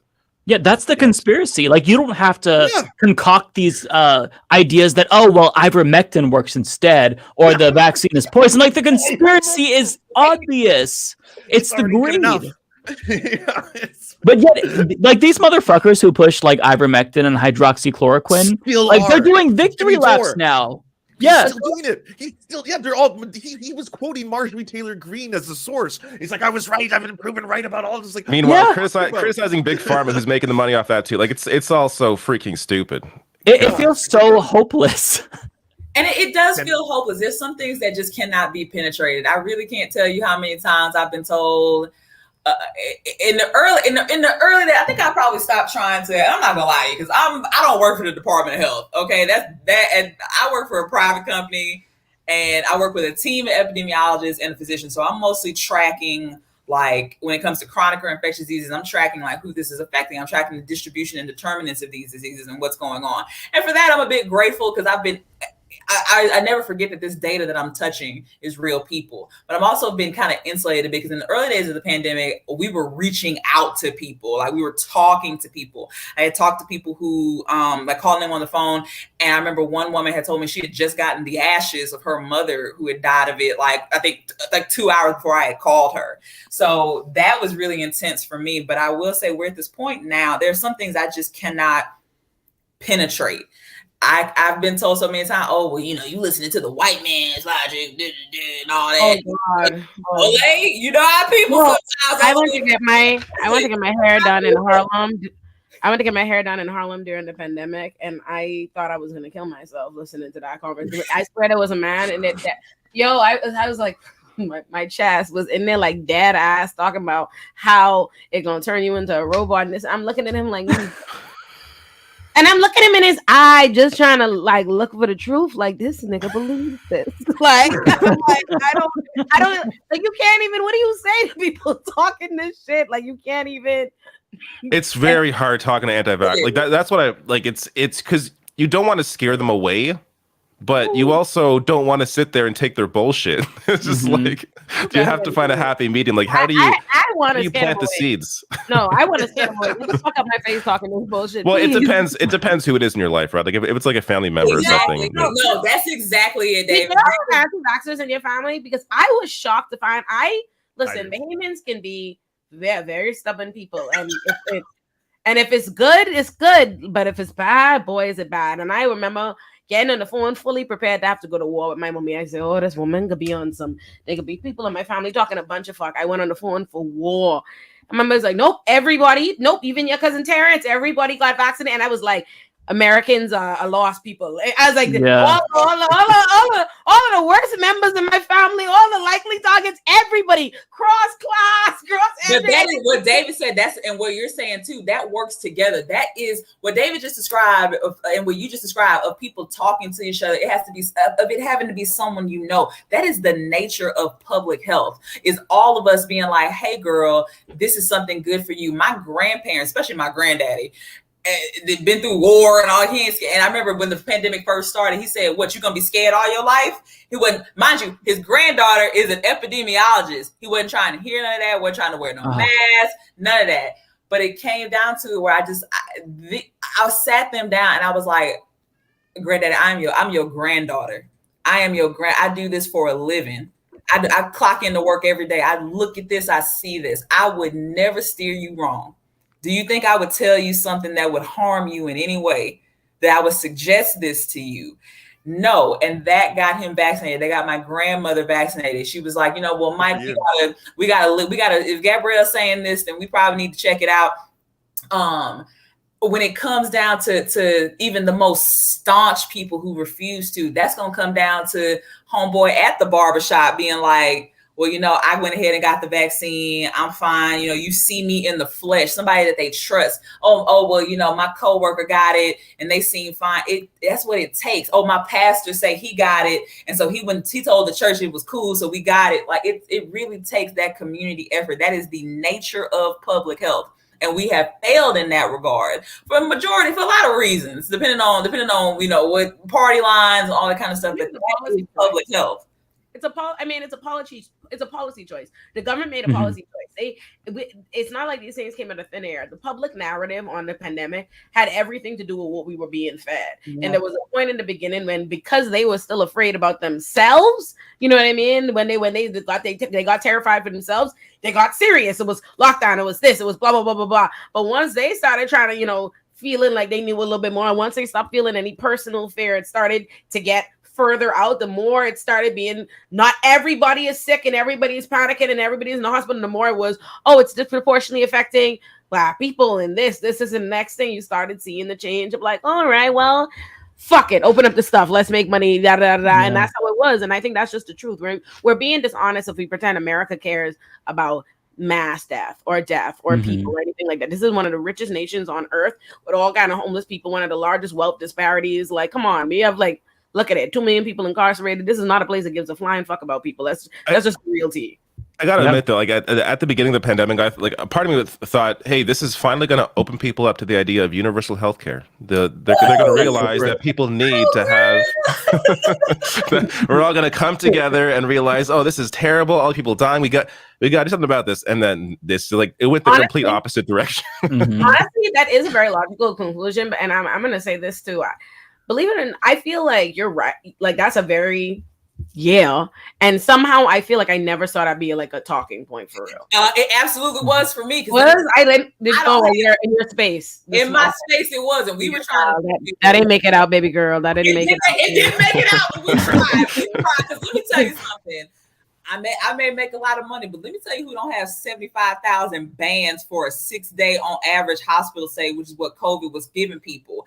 I don't have that, girl. I can't do the medical debt game. So I masked to this very day. To this day, I will be N95 down, vaccine down, whatever strain you come out with. Because at the end of the day, Americans function as if we already have universal health care. We go through life and our everyday life as if, we're going to be straight if anything happened to us. If I twist my knee, I'm not going to the hospital. I would drive myself. If I had a bullet wound, I'd drive myself to avoid that $1,500 ambulance fee. In fact, the level at which, I've lived through medical debt. My father died of cancer. We've lived with the best insurance in the world, military insurance, American military insurance, and still died in debt. So most Americans are in medical. Most debt actually in America is American. Yeah. Most debt. And yet that with gun violence being the cause of death for the majority of kids now, we still function with the majority of people who survive these shootings going into medical debt, medical bankruptcy. I think $65,000 or so on average, depending on if you went straight to inpatient or if you went through the emergency room, all that kind of stuff. It's like we function as a society as if we already have the safety nets, and we don't. I'd never thought about that. Like the people in mass shootings, they all get burdened with tons of medical. They've done the studies on that. Everybody forgets the survivors. Everybody forgets the people who survived this kind of stuff. So barbaric. That's so cruel. And I see it every day. That's the data. That's the consequences of data, knowing terrible shit about the world. One of my mentors has been battling cancer for like more than 10 years. He keeps getting a different kind of cancer. Every time he beats one, you know, another, like, for 10 years. And the amount of medical debt he is in. And like watching somebody, it has been surreal to watch somebody literally think, one, that they are going to die. Like, you know what I mean? They think death is inevitable and they are fighting to stay alive. But the whole time of life is being in a constant state of stress about the amount of debt it is putting his family in and not knowing how he's going to pay for that. And that's insane when you think about it. Like, that's something, when you see that, I think, like, I remember, and obviously my family is in the Bahamas, but it's even worse, right? Like, it's even worse. What America's medical, I can't even tell you in the Bahamas, we don't have that at all. And I remember my grandma was in the hospital and the doctor came to the door with the bill, like the bill to charge my grandma. You know, my grandmother that is stage 4 cancer, jaundice, and they charging her for changing her gown. And you know what I mean? And this is the next thing, or this bill has to be paid or we won't be doing this procedure. And I remember the sickness of realizing, like I remember the feeling I felt. I'm like, I can't even think about this. I have to put this in the recesses of my mind because I don't know how to feel about this other than to want to blow up the earth. Like, this is insane. Like, this is, and you realize, like, people lose their life every day. Every day people die, or people have to make the decision or come to terms with the fact that they're going to die because they can't afford to live. You know what I mean? Like, they just can't. They can't afford it. They don't have the means for it. And to live in a nation that, like, prides itself and lords itself over the rest of the world as this superpower and this civilized nation and all the money and all the resources and all that, and just to be making policy choices to say fuck people because humanity just doesn't matter, to know better and to just make decisions that I actually don't care. That's some painful shit because the reality is, like, death is the end, right? Like, death is final. It don't matter. There's nothing that can be said. There's nothing you could do about the fact that people are just losing people every day on this earth just because people are greedy in the limited time, and when you think about it, right? In the limited space, in the limited time you have to be on this earth, and you choose to just hoard. Like, you just want to hoard wealth. Why? Like, you can't even take it with you, but you will shorten other people's life. You will ruin the quality of people's life just because you feel like you need to have infinite and you need to have excess. That's some selfish shit to walk around a place like that. And people will say the most depraved shit and they justify it and they defend it and they just make conscious decisions to be intellectually dishonest because that fuels just a system of greed. Because they're operating in theory, though, Olay. They're operating in theory. I remember in grad school reading an article for a class that talked about this phenomenon that Americans have where when they're, truly desperate people being willing to function on the myth. And it is a myth that if you go to jail, the state will cover your health care. Let me tell you how not true that is. And Olay, you follow me on Twitter. I have talked about this. I've been everywhere talking about this. So my birth mother gave me away at birth due to total strangers. I think I say I'm adopted just to kind of keep it cute and save the explanation, but she gave me away to strangers when I was born. And she was in and out of jail on her longest and what would be her last prison sentence. She had been in jail for years at that point, and developed, I'll say this. So she'd been in jail and had developed abdominal pain over just severely increasing over time. Because I think the average time you'll see a doctor in jail, aside from your intake, is about maybe every 3 to 5 years. Like, you're not getting screened for anything. And so the Texas Bureau of Prisons was giving her Tylenol for what ended up being stage 4 metastatic colon cancer. And so rather than treat it in any way, especially something as expensive as cancer, as resource intensive as cancer, they gave her what is known as a compassionate release and just sent her home to die. And I remember we as a family, me and my 4 other biological siblings, of course, we sued over that over many years and were able to settle. And even then, even on the back end, Medicaid said before you are cut a check, or any of you get a check, Medicaid has to be paid back. So there's no escape of it, girl. Like, there's no. That's one of the biggest Jesus propagandas Christ. America has perpetuated about its criminal system. That's why I hate when people say, like, oh, you do the crime, you do the time, as though that's the exchange, as though like that's it. Instead, but they take the vast majority of everybody in the U.S. criminal system is literally underneath the poverty line. Most people pre-arrest make less than $12,000 annually. But do you know how much money people's incarcerated people's loved ones own in fines and fees from them being in prison? $27.6 billion fucking dollars. That is how much money they literally take.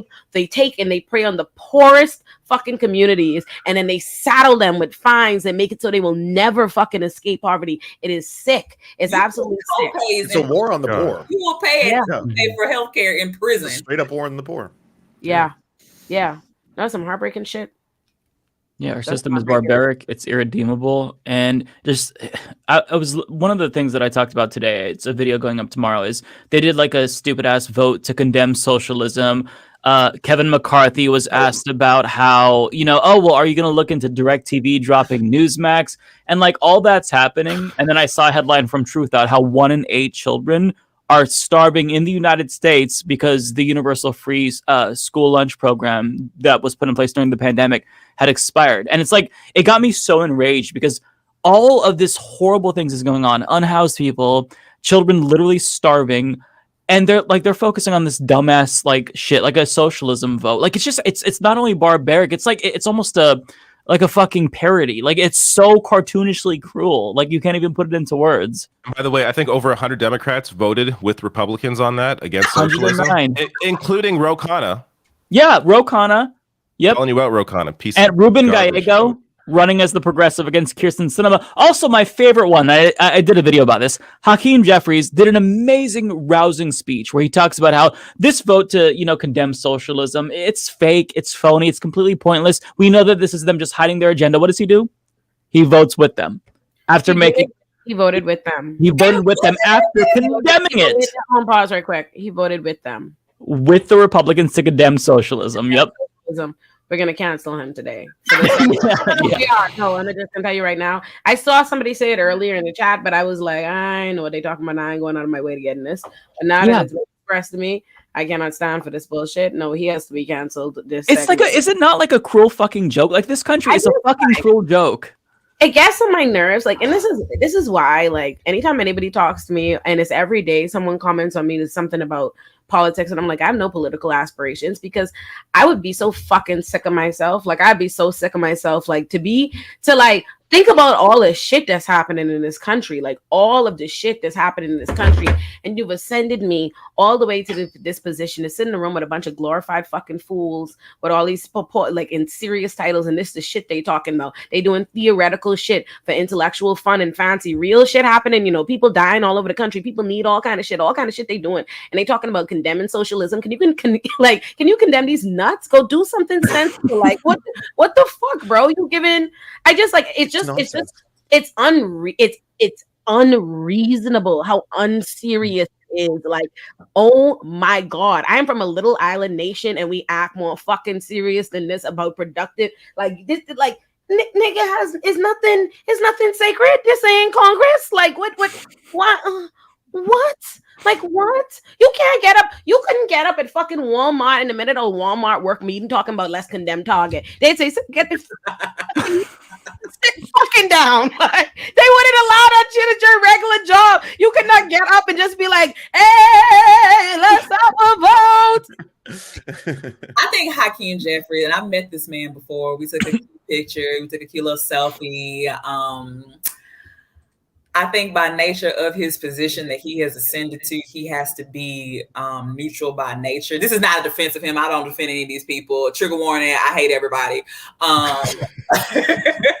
I want to say, I'm not expecting no kind of, like just movement work from this man. I think this man is in this position to retire.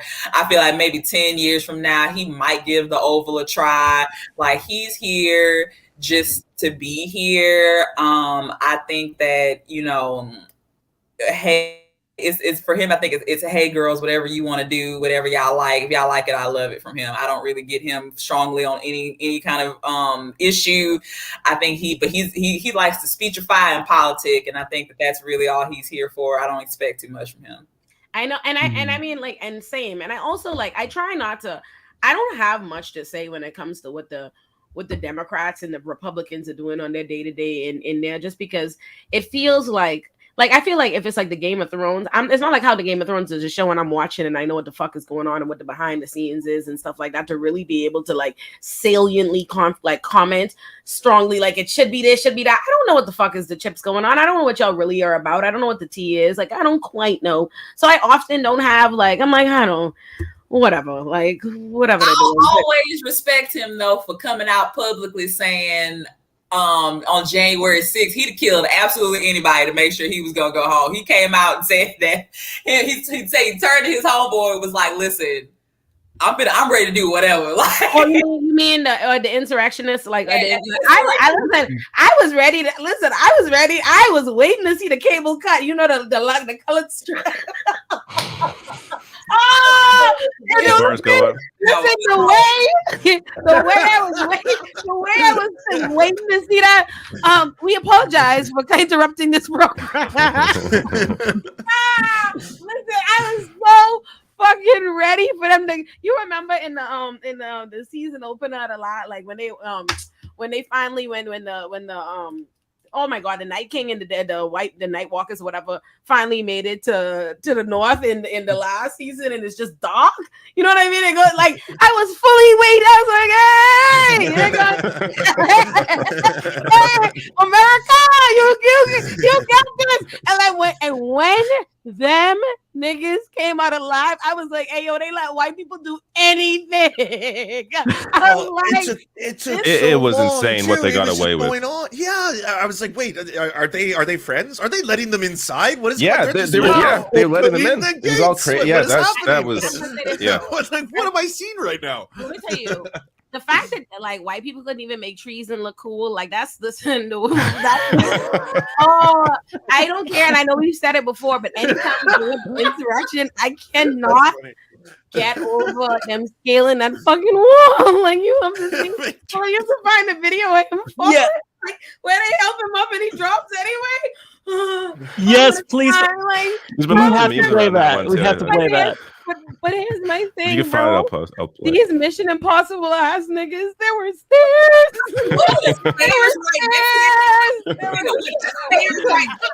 That wasn't as cool. That was trying to climb the wall. God, there were stairs. There were fucking stairs. I never got that. Why were they trying to scale the walls? Like, bro, what were you thinking? Reminds me of a like few months so ago. many people trying to scale the walls. A few months ago, I went home to the Bahamas, right? And I'm on the banana boat with my niece and her little friends. They all like little teenagers, but everybody taller than me.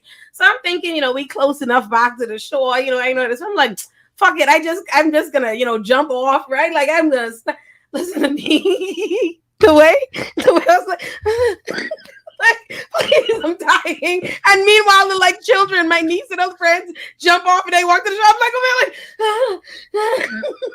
So, David, you wrrong. Not everybody got away with it. They definitely the black guy. No. Sky, all right. They got all coons present got it. Yeah, they got all the black people that was. Oh, homeboy got the longest prison sentence. Let me tell you something. That's what I was just talking today with my best friend. We was just talking about how the price of cooning is way too high. It's way too high. Like it's not free. It is not free. The price of cooning is steep, nigga. Steep. You know how fucking upsetting that is, yo. Listen, that's the funniest.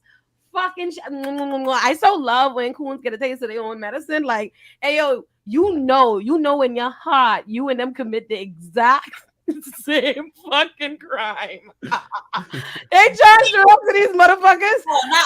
We abolitionists now, Olay. Come on now, we abolitionists. Homeboy didn't even get he gotta go sit down for 6 years. He gotta go do a 6-year. Fuck that nigga. Cooning is a permanent sin. Like, cooning is a fucking sin in my book, son. I have no sympathy for that. But yes, play this video. That's my favorite. Donald James, I get it. I just don't know if it's appropriate for me to laugh at this moment. No, I was like, oh no, I know exactly what all of this means. Word for word. Smile strongly. The past. Good for you, Lance. This is my favorite video. Hold on. Y'all get ready. I love this video. Let me know if you can hear the sound. I think. Yep. Oh okay. Yeah. This is the Zelda meme version of it.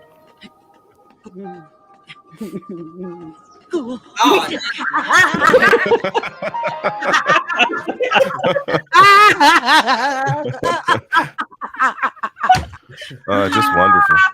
I don't know why I never So noticed good. it before, but I was watching it and I got flashbacks to that scene from, what was it, Scary Movie or Scary Movie 2?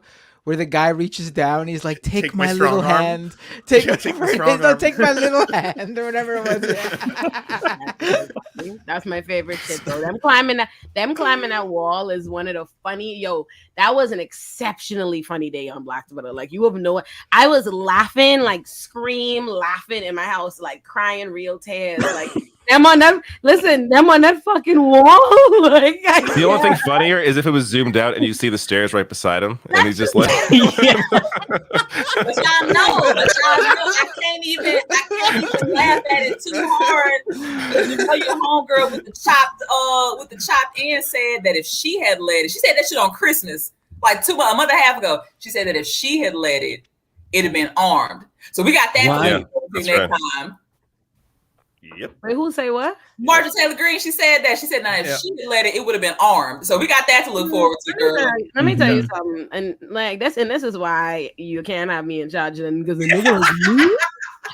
Oh my God! I don't let the chopper sing. What you talking about? Like, what is going on? What are y'all talking about? Like the fact to be scaling the fucking wall, I'd have been there like.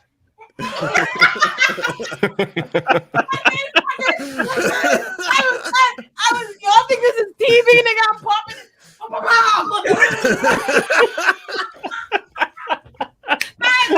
listen to me. I be doing dumb shit just to do it, son. Doing roundups over the water. Oh my God! There wasn't gonna be nobody left to charge. That was the one surprising thing to me was that it wasn't as armed as I thought it would be. Like it turned out that some of them did have weapons and some of them were like in trunks and stuff. But like I'm kind of surprised they didn't pull anything out like while they were jumping in there. Like that's considering like these were the people that were storming, you know, the Trump. They thought they were in a Marvel movie too. Or my like favorite part, Game of Thrones makes more sense because they were charging the wall. Right. Yeah. And there's a lot of added like additional little bits that just really heighten how everything was. Like for example, the people who didn't even know where they were. Where some of them thought they were scaling like the White House walls or something. Rubbing doo-doo on the walls. They were rubbing God. doo-doo on the wall. Why did they do that? Why do people do that? Like, are you 7 years old? Why are you rubbing fucking shit on the walls? What is wrong with you? That's so funny. Dick riding Donald Trump. Like that's so crazy. Yeah, that's so sad. Imagine So I get out sad. my fucking Rubbing through bed. the walls. Like what you'll do for people is nuts. Let me tell you, in college, I remember waiting on the line. I had tickets. Obama was coming to my college to talk, and I remember waiting on the line for like 2 hours or something. And I was literally, I was like, I don't want to see this nigga that bad. Like I remember by the time he came, but I could not tell you what Obama said because all I was thinking, I was like, this is nigga not Beyonce. I know I'm not out here 2 hours in this line. You think there's any fucking politician? There's anybody who didn't write Thriller or do some craze that I am gonna get out my bed. Let me get my bag and fucking travel and scale a wall. You scaling a wall for Donald fucking Trump? Some people traveled across the country, like they came from all states just to do that. Like that is like you're a loser. You're a loser.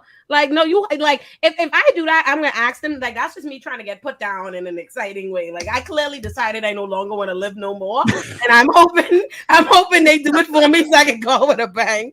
Cause ain't no fucking reason for you to keep me on this earth living like that. You don't have shit to do. Like, how do you dick suck for that long? You was sucking Donald Trump dick that whole time to travel across the country the whole time. You felt it just as passionately. Like, that's crazy, son. No, and he wasn't even there. It's like, here, you guys. I will always be so mad that the Secret Service didn't let him go. I know. Can you imagine? Because he would have been all like, he would have seen himself in these Hollywood movies. He would have been leading the charge, but then before the gate, he would have stopped and said, "All right, all of you, go!" And he would have been standing back, making sure he's not getting in trouble and getting his hands dirty. But he would have been standing out there, like acting like he was in a movie. He would have been like with the big arm movements and everything. I'm totally picturing him looking at it that way. Okay, in the background. My favorite Donald Trump moment is when he got COVID and they got him out there. Yeah, he's like gasping for breath. I almost felt bad for him. You can see it in his face. He's like, he like standing there. I was like, oh my god. Not supposed to find this funny. I remember doing a video on that. It was hilarious. Like he was like struggling. I feel great. He was out of here, though. They thought he was out of here on that one. The press circle going. They thought he was out of here. That's toxic masculinity. Okay, that's toxic masculinity. You shouldn't have to pretend when you're that bad that you're okay. It's okay to be sick, dudes. But dudes, it's okay to be sick and be or be weak or whatever. Like diseases take you over. You know. Listen, fuck him. That's because people spraying on his downfall. Wait, no, really, no. The best Trump moment, without a doubt, it'll always be in my head. People always post the clip online, and it makes me so fucking happy because it's so ridiculous. When he pretends he just learned about RBG's death. He goes. He goes. She just died. Wow, I didn't know that. You're telling me this now for the first time. I forgot about that. I was like, wait. Oh yeah, that was funny. Hang on, I this is my favorite Trump moment. I'll share the screen because I feel like this is by far the greatest tweet of all time. You have to get the visual for it too. Otherwise, it's just not. Hang on, I'm trying to pull it up. Okay, let me, this is just a banger.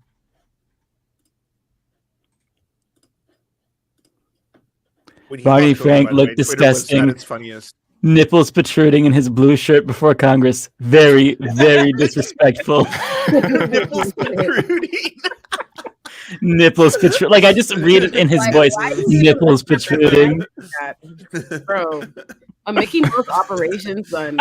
Very disrespectful. That's fucking crazy, son. Yo, Trump, it's crazy that nobody beat him up.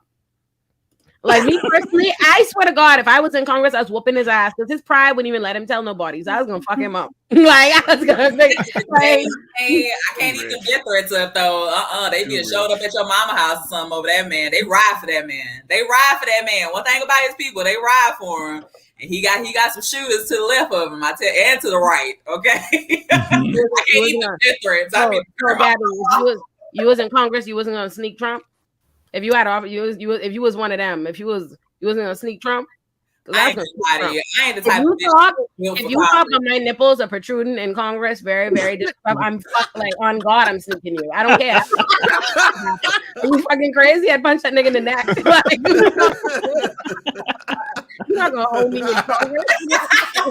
Like, hell no. Like what? And you look the way you look talking about what's disrespectful. Not not looking. You looking like a deep fried tangerine. I'm fucking him up, bro. What are you talking about? I'm frying his ass. No, I tell you what, I'm frying his ass. Baby girl, not with that comb over, you're not with that comb over. You're not gonna do that over here, baby girl. Not today, not tomorrow, not yesterday, not no more. Let me see.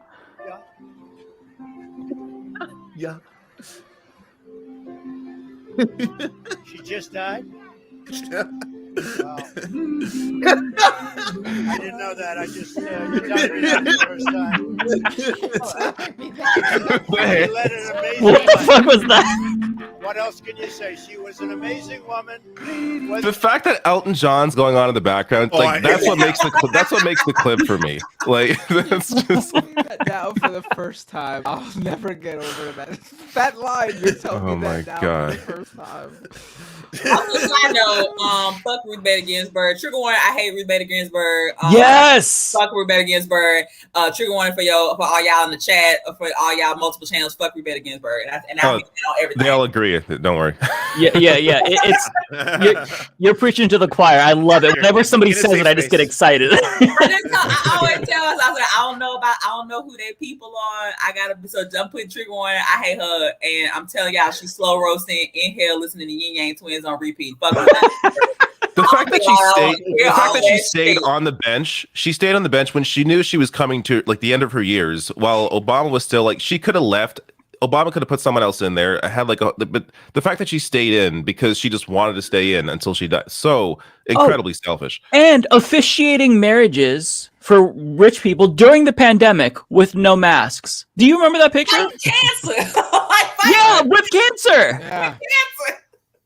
Just insane. Completely undermining the entire system. I just realized I'm muted. My fault. Yeah, y'all white people were very late to RBG. If you was actually in law school and read any of them opinions, RBG was progressive when it came to white women shit that had something to do with her. She was talking big fucking shit and everything else. Okay, no, she was the one writing the sunset provision or whatever and all the shit in the affirmative action cases. She talked mad shit. Okay, she was. But fun fact, my friend Shauna is the founder of the notorious RBG movement, wrote the book, and all of that. Oh, really? Yeah. That's wild. It was one of those people you could never go after though. Like if you went after RBG, people would get really mad because it was like, but she's such a consummate feminist icon, and she's laid down the groundwork and stuff like that. Like I would get a lot of pushback if I ever said anything online at first, and then slowly more people. That's the perils of white Twitter. You could say all that because you ain't coming. What you talking about? When she died, it wasn't even safe on Black Twitter. Even my friend was like, yeah, it didn't age well. Class up, absolutely not. I remember she was like talking shit in one interview about Colin Kaepernick. Like they asked her about it. And she said, he's an idiot. It's like, you're a Supreme Court justice. He's exercising his First Amendment right, and you're calling him an idiot or something. Like I'm paraphrasing what she said. Like, also the ego on her. Well, their feud goes back to their college days when they played hoops together. Oh, you said Colin Kaepernick, right? That's basketball. That's football. I don't even know sports, man. I'm done. I don't either. You were so close.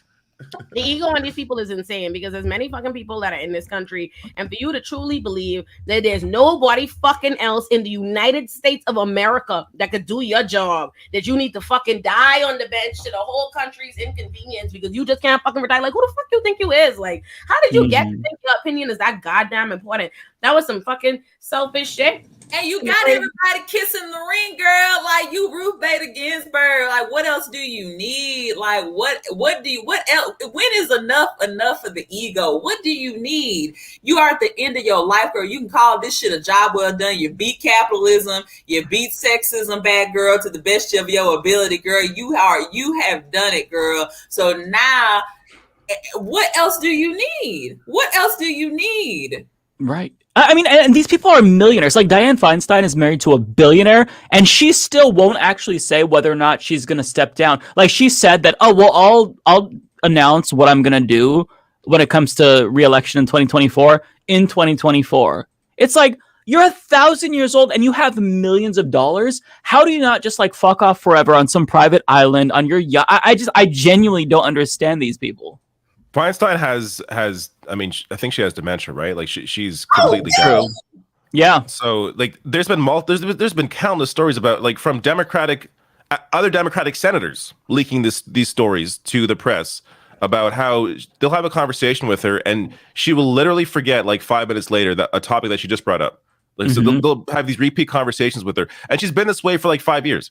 And so that type of shit, I'm not trying to hear that, David. I'm gonna tell you why. That type of shit, all that we leaking this shit to the press and whatnot, bitch. That is your colleague. You the one in position. You leaking to the press for what? You the one in position to make some shit happen and make some shit. Yeah, no, you're right. Yeah. What are you doing? What did you?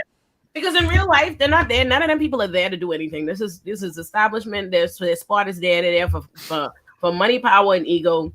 They have a system. All them other old ass white people have been there for the longest, ain't having that shit. Clearly, they've decided that's her spot. So the people who leaking the stories, clearly they do not have the, you know what I mean? It's gonna be some kind of. They're afraid of any backlash on them for being ageist or something. When it's about like, should the senator be a senator when you can't even function as a person? Like it's. If you bad enough to be in Congress, I feel like what, you scared of the backlash, baby. Come whoop my ass. I'm Congress. Like, what is you talking? They be scary. Whenever I talk to through Teams, whatever, and and helping them, they be scary. Like they be very scary of anything. Like they only want to do things that they think only 190% of people are gonna be in favor with. The way they are separate, bro, it's crazy. Like that's why they live in fair being ratioed and shit. Like, think about that. Like, they got real shit and real problems. They out here, like, that's the kind of stuff. They scary. They're pussy. That's really what it boils down to. Yeah. But in reality, I think if a lot of them like did speak up, I think it would help them politically. Yet they're so afraid of even taking that slight risk that they won't take any of those risks. But if, I don't know, if Katie Porter, who's running for Senate now and going to be running against Feinstein, if she came out and was like, I don't think Feinstein is fit for office, I think it would help her in California. I think people in California be like, this is someone who's speaking the truth. Yeah, she's divulging this information. Katie Porter has a good, record in terms of her time in Congress fighting against massive corporations and greedy people. Like that, she has built up that support base already. That spilling some information on Feinstein, I don't think it's going to hurt her. I agree with the public, but what happens is, I believe, again, back to the whole original, we don't know the Game of Thrones that we can't see. Whoever it is, with the people with the power, with the money, who will not appreciate that you did that, are gonna go find something else to go use against you.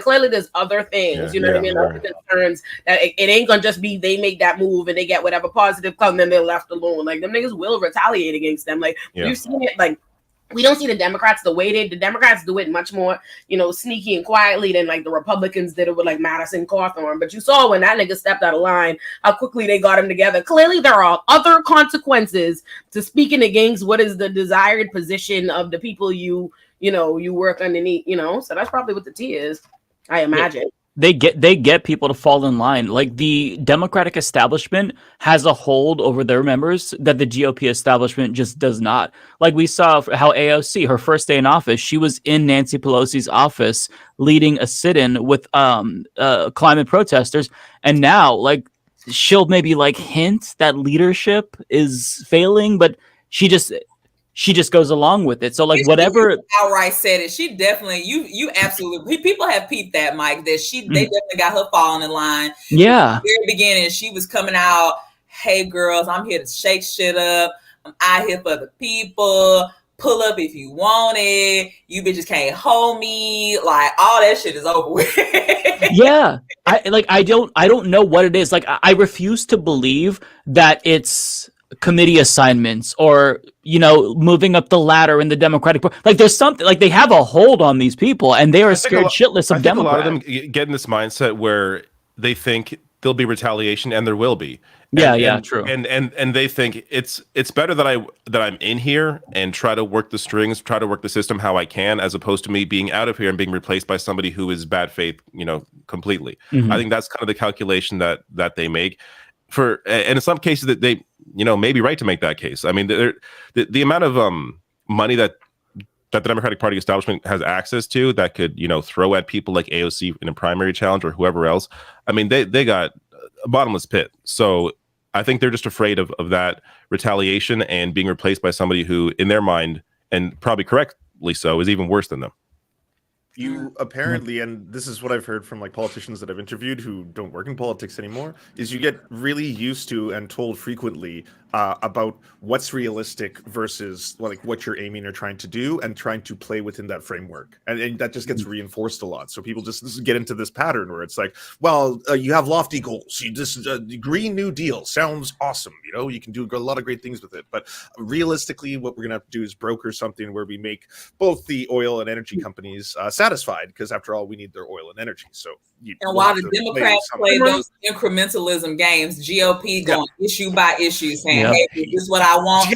I ain't budging on it. So we're going full fascist, right? So we gonna fall in line over this. And I think that's $50 for a Raheem cameo. I'm only at the cap. But I think that's to the detriment of the Democratic Party. It goes back to what we were saying earlier. We just want, to put it super simply, we both parties just want different things and operate differently to get it. If it comes down, look at Raheem. Y'all see the cat? Hold on, this is a male. I didn't know he was getting a free show. He's a big kitty. I know, right? He's a Maine Coon, you see? Oh, he is? Okay, mine is too. He loves me, and you see how my cat has been a part of my foolishness, right? That I can see his face. Hey, they trying to pay us. Look at us. You want to Blink twice if you need us to come. Blink. Yeah. I'm accustomed to the foolishness. Oh, Yeah. All right. he's just so chill. Right, he is. Awesome. On that point though, about these progressives or the Democratic Party, like it's really leadership, right? I think there are people like Cori Bush, like AOC that like Ilhan Omar that do actually want to get things done and accomplished, and they actually do want to help people. But there's like a handful of them, and they're up against the entire system. And the reality is they need to grow their numbers to actually within that system do anything. So there's you can make a stink, and I'm sure there's more strategy wise that they can do in terms of using their platform, using the bullet pulpit to actually go after some leadership and try and challenge them more. But the reality is they can't get anything done with the numbers they have. So that's the system that they're playing in. So they're either going to be politicians or be activists on the outside. And I guess they figure that they have a better chance of getting something pushed maybe in the right direction, maybe moving the conversation a little bit in some way when they're within those walls as opposed to being outside of them. And Democrats can always fall back on fear mongering, especially Biden, because that's probably going to be his strategy for 2024 is vote for me or the Trump monster will get you, and he's going to come in your closet and take your kids and all this other bullshit. So Biden doesn't have, he didn't have to have a strategy the last round. He don't have to have a strategy this round because all they have to do is consolidate power. He knows this.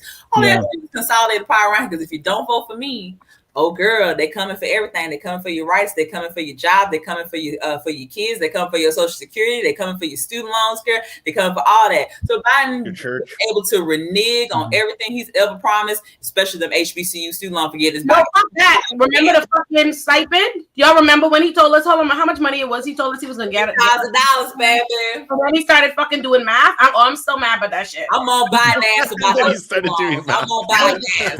That was the first thing I was mad about. Yo, I was heated about that. When oh my god, when him and Kamala turned into fucking mathematicians over that goddamn money, I was like, this how y'all starting off? This the foot that y'all want to start off on? I'm talking about we already gave you $600. I beat your ass. Where's the money? That was so fucked up. It's terrible politics. It's just absolutely garbage politics. Like it was such a stupid move. Yeah, Kamala co-authored that bill with Bernie. So cold-blooded.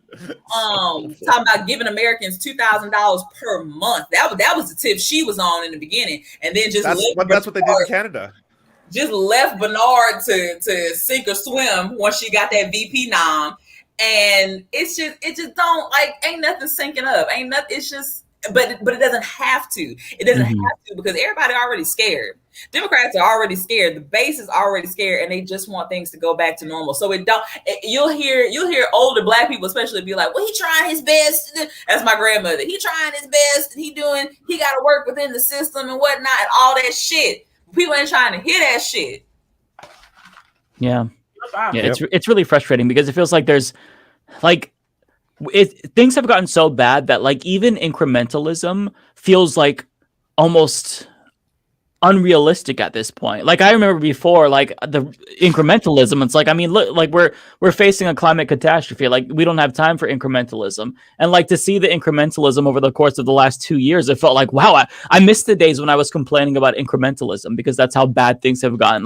The whole Build Back Better discussions, going down to just the Inflation Reduction Act. We're not even getting crumbs anymore. How they throw out crumbs to the working class and that kind of keep you satisfied. You don't even get crumbs anymore. It's just fuck you. What are you gonna do? Revolt? Because we saw in 2020 millions of people marching across the country and we didn't do jack fucking shit. And you're not doing anything. It was a global movement and we didn't do shit. And you don't care. What the fuck are you gonna do? So they know that we're not going to be like the French and burn shit down ultimately. And even if we do, they're like, oh, well, it just, it just feels like we're trapped. I hate it. Hey, let me say this though. Trigger warning, fuck the French. I was just in France 2 weeks ago. All them. Let me say this. The girl. I want to know. It sounds like there's a story. Lance, I've been to your country. I got nothing but good things to say about Canada. I had the best time of my life up there in Vancouver. But them French, that's where I live. They can go. I'm gonna come back up there and fuck with y'all on the one time. But as far as this, I hate this from white liberals too. I'm sorry, because it's you talking about, oh, we gotta be more like the French. And this is the mantra that we really hear on social media. Like, oh, look at the French, they doing this and whatnot, all this and the third. Yeah, you know, somebody stubbed they told the French gonna riot or whatever. You know what I'm saying? But at the same time, what the fuck? Like, what the fuck you think our black asses are out there doing, girl? Like, what are you think that's not? So how is that not equivalent? How is our black asses in the streets every other week, especially in 2020, not equivalent to what the French were doing? I was out there in 2016 in Baton Rouge during the Alton Sterling uprising. Police was snatching and grabbing people. They came and got DeRay, all that shit. Like, how is that not equivalent? We have a long ass history of protesting in this country, but somehow it's not. That gets forgotten immediately when we see other countries fighting, or really other European, other white countries fighting for their rights. Somehow that history is diminished. Mind you, when black people protest, everybody comes up. Everybody comes up. Everybody is benefited when black people protest, because when we fighting for rights, every minority group comes up, women come up, everybody benefits when we protest. But somehow that is not seen as admirable in the US. That is not seen as something that's a badge of honor to our history in the way that it is France. So fuck France. Fuck all y'all over there. Trigger warning to the chat. Fuck France. Yeah, that's such a great point, because, like, yeah, I mean, you know what I think it is that in the United States, that's the difference. Yeah, there's unions, and they're just like, the politicians are not afraid of the people, whereas perhaps in these other countries, that is the case. But like, they just like, they don't care. Like, you would think that if there was ever going to be action, 2020 would have been it. Like, it didn't matter if we had a Republican president. Like, in a functioning democracy, if you see millions of people out in the streets and other movements like around the globe being catalyzed from this one instance with George Floyd, you would think, okay, this is going to be it. But like, I think that really proved that democracy is fundamentally broken. Okay. Because y'all seem confused, my young people. Like, that is racism. I don't know what is this deep dive. Like, okay, the difference is that people over there were white. Okay. Over here, it's a black man. That's it too, but at the same time, what David said when he mentioned the unions, that's what it is, Mike. They don't give a fuck about them people. They can wait out. The government can wait people out as long as they need to, girl. Y'all bitches gonna get tired and go home, get a ham sandwich, and forget about this shit in a minute. All right. What David said is more pertinent. They have union power, and we used to have that. The Democrats have long ago abandoned the unions as a stronghold of the base. In fact, when they do that, Gabby, when that happened, when they start abandoning them unions, huh? The Democrats abandoned in there during integration.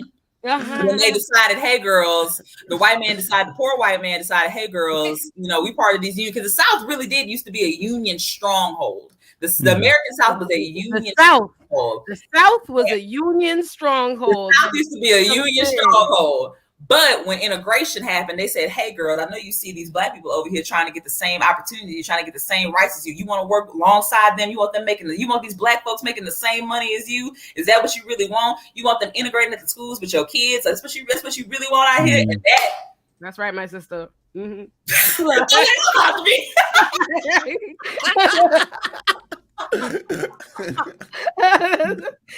just realized it's 10:40. I guess Nina Turner is not coming. Oh, sorry. I gotta check. Okay, wait. Let me check the email. Oh, I totally should have opened this. Okay, wait. One second. I gotta say this.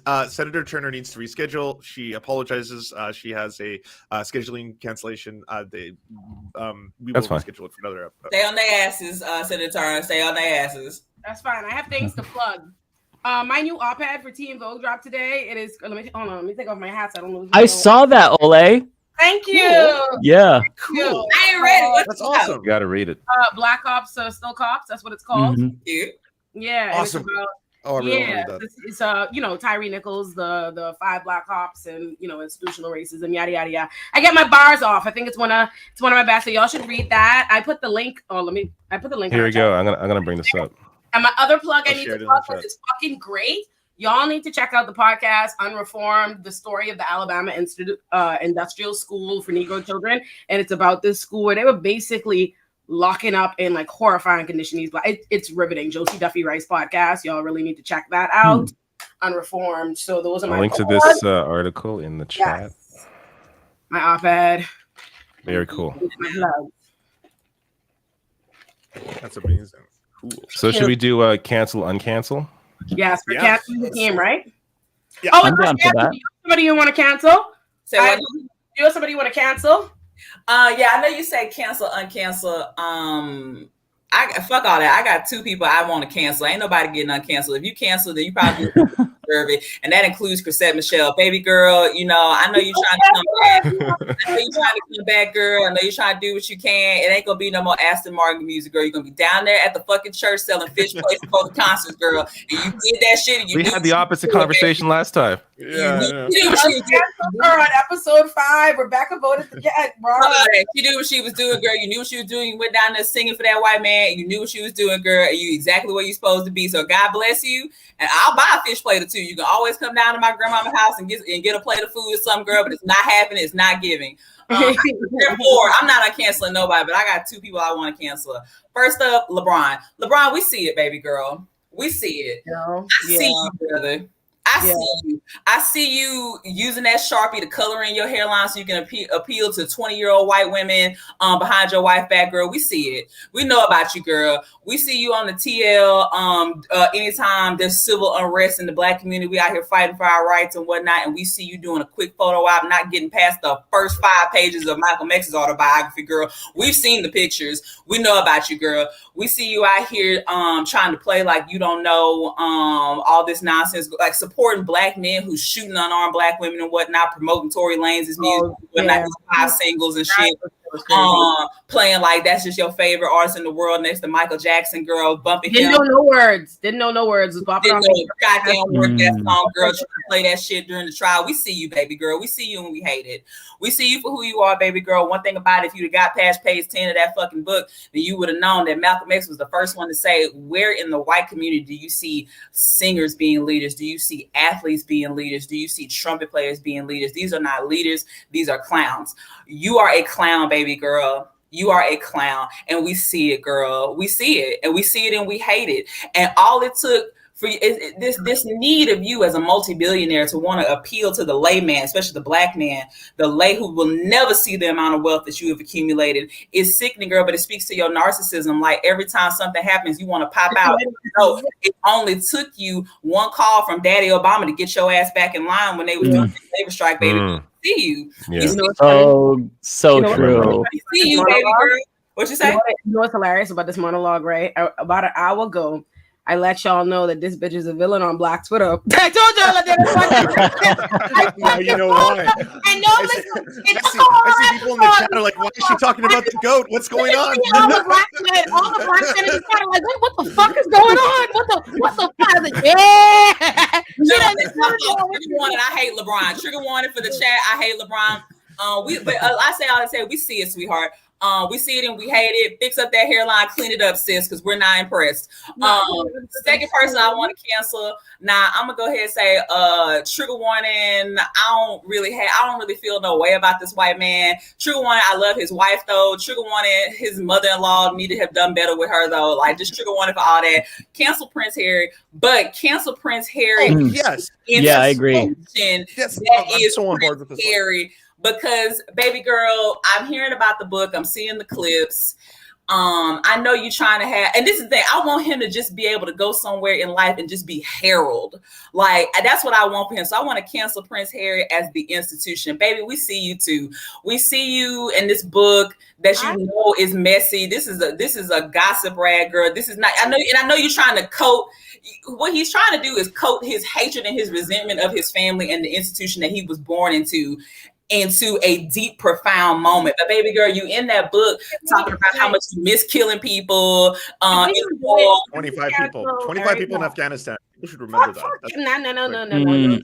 no. If we You in the book talking about your brother never loved you and didn't want to hug you and whatnot. You in the book talking about you would still be at the institution if they hadn't treated your wife like that. Baby girl, we remember. No, nigga, cancel everybody who gave a fuck. So first of all, I agree.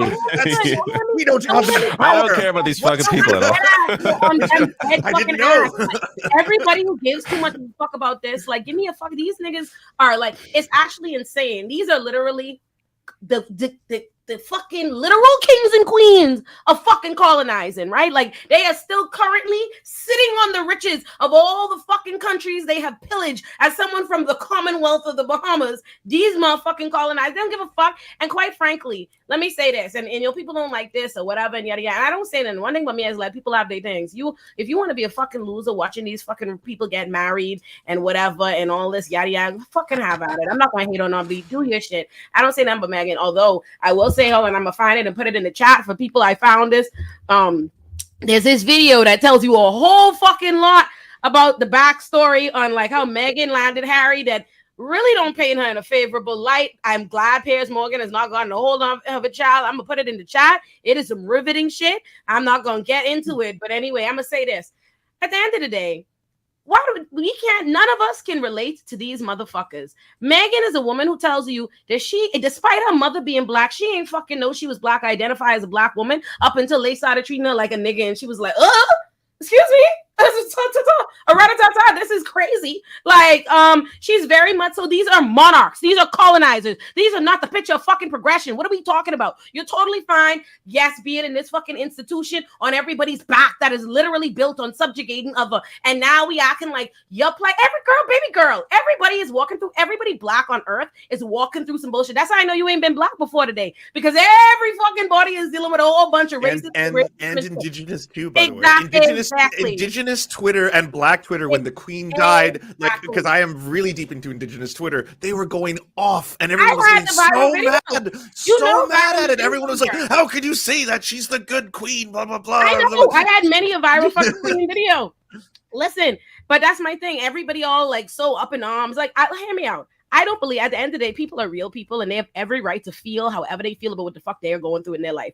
Harry and Meghan have every reason to feel however in their life they are the main characters and people are mistreating them within their orbit. Within their orbit, they are the most mistreated in their fucking orbit. In the real fucking world, these fucking niggas are monarchs. Like, are y'all fucking serious? Who gives a flying fuck? No, don't cancel Harry. Don't cancel Meghan. Cancel all the motherfuckers that keep talking about these regular fucking people. Second fucking James. Cancel the monarchy. People. Yes, fuck all that shit. Fuck all cancel the monarchy. Fuck the wedding. Especially American media that has no reason at all to give a shit. Like, it's just so, like, why are Americans talking about it? These are under the power of the king, okay? We are a colony. Yeah, exactly. He's our king, too. Wait, oh my God. Everybody's running around the clock coverage, and I don't understand. Listen, baby girl, we know you was at Tyler Perry house trying on them dresses. Trying on the Medea wigs, and so we know you was out there letting the baby play with the Medea wigs and whatnot at Tyler Perry house, and that's fine. That's fine. But at the same time, sweetheart, even in that book, in no reviews of that book and no interviews you are doing, you have not come to terms with the fact that your family, and you can't help where you are born. You cannot help what family you're born into. God knows I couldn't. But you have not come to the true conclusion that your family destroyed a third of the world, girl. Your family, you're directly destroyed the world. You colonized a third of the world. People die because of the will of your grandmother, darling. And you still refuse to truly speak out against your brother, because all this petty shit about him being bald-headed and ugly, that is not coming at the monarchy. That's you and your brother and that petty shit, and you and your daddy, your cheat ass daddy and whatnot. That's all this shit is. That's all it is. You're not coming at the monarchy. You don't care about the institution and what it represents. The fact that you are taking, I remember he even said in the book, and don't get me wrong, I did not pay for this. I'm not giving that white man none of my American money to read about this nonsense. No, girl, that shit is floating around all over the place in PDFs. Even in the book, he says that only, I think, it would be the cost of a pint for what the British taxpayer is giving to the monarch. Baby girl, the taxes of your brethren in your home country pay for you to be bitching and moaning about all this shit. The cottage wasn't big enough for you. The babies didn't have as much security as you wanted. Baby girl. And apparently they're racist. What do you mean? Like, can you believe it? The monarchy is racist. Like, what a surprise. Shocking. Oh my. Yo, the juxtaposition between make believe, like, because we live in the modern world, right? And we see all this stuff that's so easy to paint them like, like that's why, like, that's PR and branding, the symbolic figurehead. What the fuck you talking about? These niggas are still sitting on wealth. They still have it. Did they give it back? Are they not still? You talking about, we get this much of the taxes, nigga? Are you collecting taxes from a whole nation? Like, I'm like, bro, what are you talking about? Like, what's my thinking? Like, bro, I am positive that Harry ain't never seen a motherfucking Medea movie in his fucking life. But because you is who you is, you somehow could just stroll into America and now you and Tyler Perry's boys. Nigga, I've seen every film and every show he put out. He don't know me. No, because you royal. Like, you royal. Stop talking to me like your fucking pains and my pains. I don't give a fuck. Nigga, I have 5 siblings. We have all kind of drama and shit. Who cares? You and your brother have beef. You and your this. I'm so tired of this. Like, it's very Batman shit. Like, I have one problem. I had all my parents, my mom, like, bro, lots of people, niggas die every day, B. You gonna be all right. Like, everybody lose people all the time, but somehow we all as a fucking world, as a world, we're gonna collectively keep talking about, I don't give a fuck what your mama, your grandma, your auntie, your uncle, your child, your wife, your sister, any of y'all have going on. Shut the fuck up and go deal with that at home, you bitch made ass nigga. If you had real problems, you would not be whining about, like, think about this. Think about what's going on in the world. That is a reflection of the fact that y'all are a monarch. Your biggest problems in life is your mom, your Grammy, and your uncle and your brother don't like your wife. Is that revolutionary, nigga? Is it revolutionary? That was the part of the story I never understood. I never got it. Were you in a room with them? Going around cosplaying poor as if you was absolutely destitute when he ain't had nowhere to live, we ain't had no money, we can't get no job. He say in the book, but we had the money, the $15 million that my mama Diana left me, but we couldn't touch that. That was for the kids. Baby girl. These is not. Listen, I'm sorry. I'm 30 years old. I got black problems. All right. Now I'm gonna say this. I'm coming at this from a different way. You are a white man. You are a rich white man. Your wife is a multi-millionaire. I think she's making $50,000 an episode on Suits, which I guess in his mind, in that book, Suits was the biggest show ever in the world. Apparently, everybody on his flight to Botswana has seen the show. I ain't never seen a one episode of Suits. No one has ever watched a USA Network original. I'm sorry. It's just science. I'm sorry. It's just science. Right? We have the data. I watched Suits before I went to law school, and then you a lawyer. And the entire premise upset my fucking spirit. And I was like, I can't be a part of this. And I remember the funny thing is on Suits, they had her as half, like her daddy, the daddy is black. And I remember being so confused, like, but that's what they trying to say. And I Google it. I'm like, well, allegedly this is the T. But that's my thing. Like, suddenly, bro, we gotta revote. We gotta do something about the 1-drop rule. We gotta do something about it. It blew my mind when that news was coming out, because I was thinking, like, as soon as I found that out, I was like, I obviously pictured this scenario where he's sitting down and someone's like, how black is the child going to be? You know, can we find out? Can we no? Like, that's what I pictured. I'm like, that's obviously that's what's happening. Someone asked for the premise of Suits. Okay, so this is the premise of Suits. There is a white boy that is in college and he is a genius. That's how they made him out to be. He goes to like a regular college, and then he just had applied to transfer to like Harvard because he's brilliant, and he gets in, but he had been running a little business to pay for school because, you know, they like a downtrodden broke white boy narrative, right? So he'd been like taking the LSAT for people just for fun. They were like, he was just taking the LSAT for other people and just scoring dumb high. And so then they find out he's doing that, and then they kick him out of school, and so that ruins his dreams. Now he's nobody. He's nothing. Genius white boy. What he could have been. Then one day, he's in a building going to like some other interview, and he like wanders into the room, and he meets. His name ain't Harvey Dent. His name is like Harvey Dent is the next one. I think his name is Harvey though, something like that. Anyway, fine blonde white man meets him, and he's a lawyer, and he just fucking, you know, brilliant. He just has super memory. He sees everything. That's how it is. He sees everything, and now he's a lawyer. So this white man, this big, established, prestigious lawyer that is a partner in a law firm decides that to risk his law license and incarceration and criminal charges to pretend that this white boy is a lawyer. They're gonna just go this lie that he went to Harvard, that he is a lawyer. They're gonna hire him at this firm, give him this big job, and now they are hiding his identity. And then Meghan Markle's character is the damn paralegal at the firm that he's in love with, that, you know, takes the low side, then she do bad, then she do it again, then she goes, and then she in a relationship with him. That's it. That's what it's about. The dreams of the downtrodden white boy who's now pretending to be an attorney.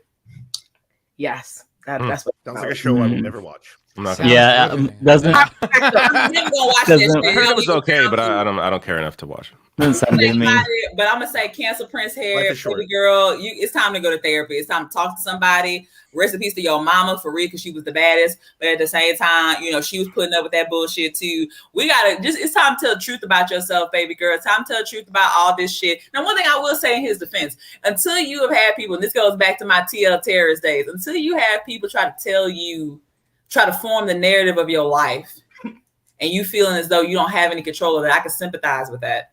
But at the same time, there comes a point, especially in as he's describing these things, even in that documentary on Netflix, he's describing these things as where, like, well, they did, you know, she wore the same color dress as Kate, and I wanted to issue a retraction in the news, and they wouldn't let me. Baby girl, you gotta pick your battles. If the worst thing that is happening to you that day is that somebody said something about what your dame was wearing at the Wimbledon or something like that, that's the worst thing happened to you. When you're trying to contact the press to get that shit retracted, it's time to go to therapy, sweetheart. It's time. It's time. It's so tone deaf. My thing is, let me be clear. I don't especially dislike Harry. Like, obviously, within their situation, if I cared about the whole dynamic, obviously they would be the ones who would give a fuck about, I guess. Like, I don't dislike Harry, all things considered. I just don't give a fuck about them. That being said, I just don't. Why do we always perpetrating, like, because they decide they're gonna give up their royal titles, they're going to leave the kingdom. Now they homeless. Like, I don't know why we keep talking about it. Like, you know, Tyler Perry took them in. Like, what the fuck are you talking about? These is rich. Like, why are you talking? Like, I don't understand. They went to another mansion. They flew to a mansion in Victoria. Yeah, like, they just lived in Canada in another mansion. They went from one mansion to. I gotta say, I am over Harry and this discussion. I can't stand these people. I don't care about them at all. Now you see, I think we spent too much time talking about this asshole. David, yeah, I know the feeling. Yes. I don't get the obsession. So I guess we're not going to uncancel this week. We're just going to cancel. Well, I'm going to abstain on the LeBron one because this doesn't feel like a conversation. I don't even know enough about LeBron. I don't give a shit. Whatever. So let's cancel the British. I learned a lot. I've done a lot of learning. British monarchy definitely canceled. Yeah. If it wasn't already. All people, and also all, you know, I'm a lawyer, I gotta be clear, cancel the British monarchy and those who have since removed themselves from the British monarchy but once stemmed from such. Like, so we make sure we're inclusive, make sure we get everybody. I didn't want there to be no strays, make sure everybody catch this.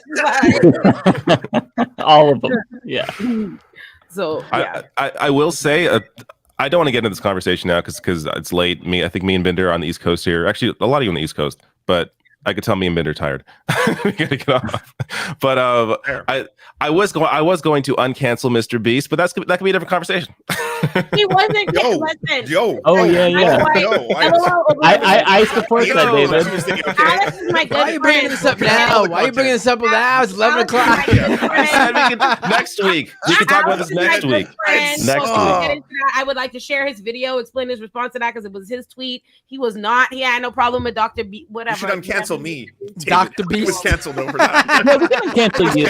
Yeah. I was the bad guy of the internet on Tuesday. Okay, it was a rough time. Let me get that for y'all for the chat. Hold on for Alex's response. I got a cake for my boy right quick. Let me just do it. Must do. Are you doing your call-in show? No, I'm sick. Remember, I don't feel like it. Okay. I just wouldn't get the promoting it on Twitter. I can't let anybody who doesn't like me be able to try to pretend they like it better without me. I'll never miss a show. It'll never happen. You'll never get the fucking satisfaction. Like, I'll come here if I'm in the hospital. That's the link to Alex. LOL overruled. Explaining himself, so he was never have no problem with Mr. Beast, Dr. Beast, whatever you name. But that's my boy. So I had to grab my dick. Like. I'm gonna tell y'all, thank y'all for having me on though. I had a good time with y'all. Y'all the realists. Lance hold Canada down. And it was real cool. It was real cool meeting y'all. It really was. Also Canadian. Thanks for coming on. I love it. Sorry, I'm sorry. I put all of Canada on Lance back. I'm sorry. I'll share the weight. Someone said you're too high. Admitted. That's crazy. What you mean? I'm like, too high. That's the whole. First of all, you don't respect continuity. It would be disturbing if I didn't come here that way. Second, I've been much higher than this friend. Like, if I was too high, you would know it. All right, you would know. Can I plug one thing before I go? I do run a cute little nonprofit, like I mentioned, the Thurman Perry Foundation. Not really asking for anything though. We are running our first fundraiser of the year this month. We are Beyonce certified. I just want y'all to know. She posted this on the Be Good Foundation Instagram. I'm still running on the house. Really? Yes. So we Beyonce certified now, but not asking y'all for anything. But if you need something, I'm all about leading. If you need something, you need a scholarship to go to school. Our scholarship application is annual. Our third annual cycle closes 27th this month. We're giving $40,000 away. You need your rent paid. We paying people's rents and mortgages every month this year. We're going for it. Whatever you need, come to ThurmanPerryFoundation.org. Come find me on Twitter. That's my @. Whatever you need, we got you. Awesome. And I will, if I can find those links, I'll share them below the video as well on YouTube. Yes. What they said? What you say, Olay? No. David addressed it. Awesome. Also, notice they gave $100 for Raheem. I meant that I don't know if we didn't shout that out. Not $50, but $100. I just whoever gets that money, tell Raheem thank you. Thank you so much, Charlie. All right, that's $100 richer because Raheem put on the show. Thank you. That'll go straight to StreamYard. Listen, not in my pocket. Good. All right. Anyways, thank you, Gabrielle, for coming on. You were fantastic. Yeah, and, thank you so much. Absolutely. I'll see y'all next time. Yeah. See you. Read my op-ed. Podcast. Bye, y'all. Bye, everybody. I guess you all know where to find me. The Serfs TV. Oh yeah, we well know. I'm just sticking around for. I gotta do these super chats, and then I'm gonna get off. Okay.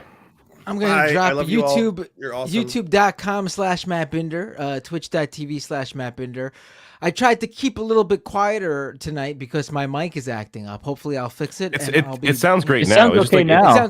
Wonderful. The show ends and and everything sounds great. Crystal clear now. Popping and then it would like get cleared. Yeah, I don't know. Yeah. All right. Because everyone in the chat kept saying you sound like a robot, and so I was like, I don't want to ruin everyone's wonderful night. So all of a sudden come in and it sounds like instead of Matt Binder, someone mentioned Bender from Futurama is on the show tonight. So. It wasn't that bad. It was popping, but it's good now. Oh, well, thanks, Mike, for fixing as we say goodbye. All right, everyone. I will see you all real soon. Peace. Bye. See you next week. It's just us. That was fun. Good, fun conversation. Let me grab all of these chats. Lawn Gnomes. Always great to see you, Lawn Gnomes. Says, suggestion for cancellation. Hakeem Jeffries, who didn't, I think we brought him up to cancel, didn't we? And then we got off on LeBron and Harry. But yes, I will personally cancel Hakeem Jeffries today because he still considers Omar's statements to be anti-Semitic. What was the rest of this? Why is it cutting it off? And says she's made mistakes. Yeah. Several Democratic lawmakers I saw in their comments did that. Ridiculous. D. Jinmir says it's always heartbreaking hearing the next celebrity go turf. Yeah, it really seems to be a big issue right now in the UK. Like it appears from what I've seen that they are incredibly anti-trans, even to a greater degree than what we were seeing in the West, or at least in North America.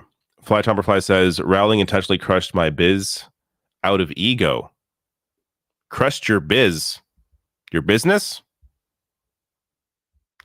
Says, also says, no, you misunderstood Rowling. She used her power and influence to change how mentally challenged children were being restricted.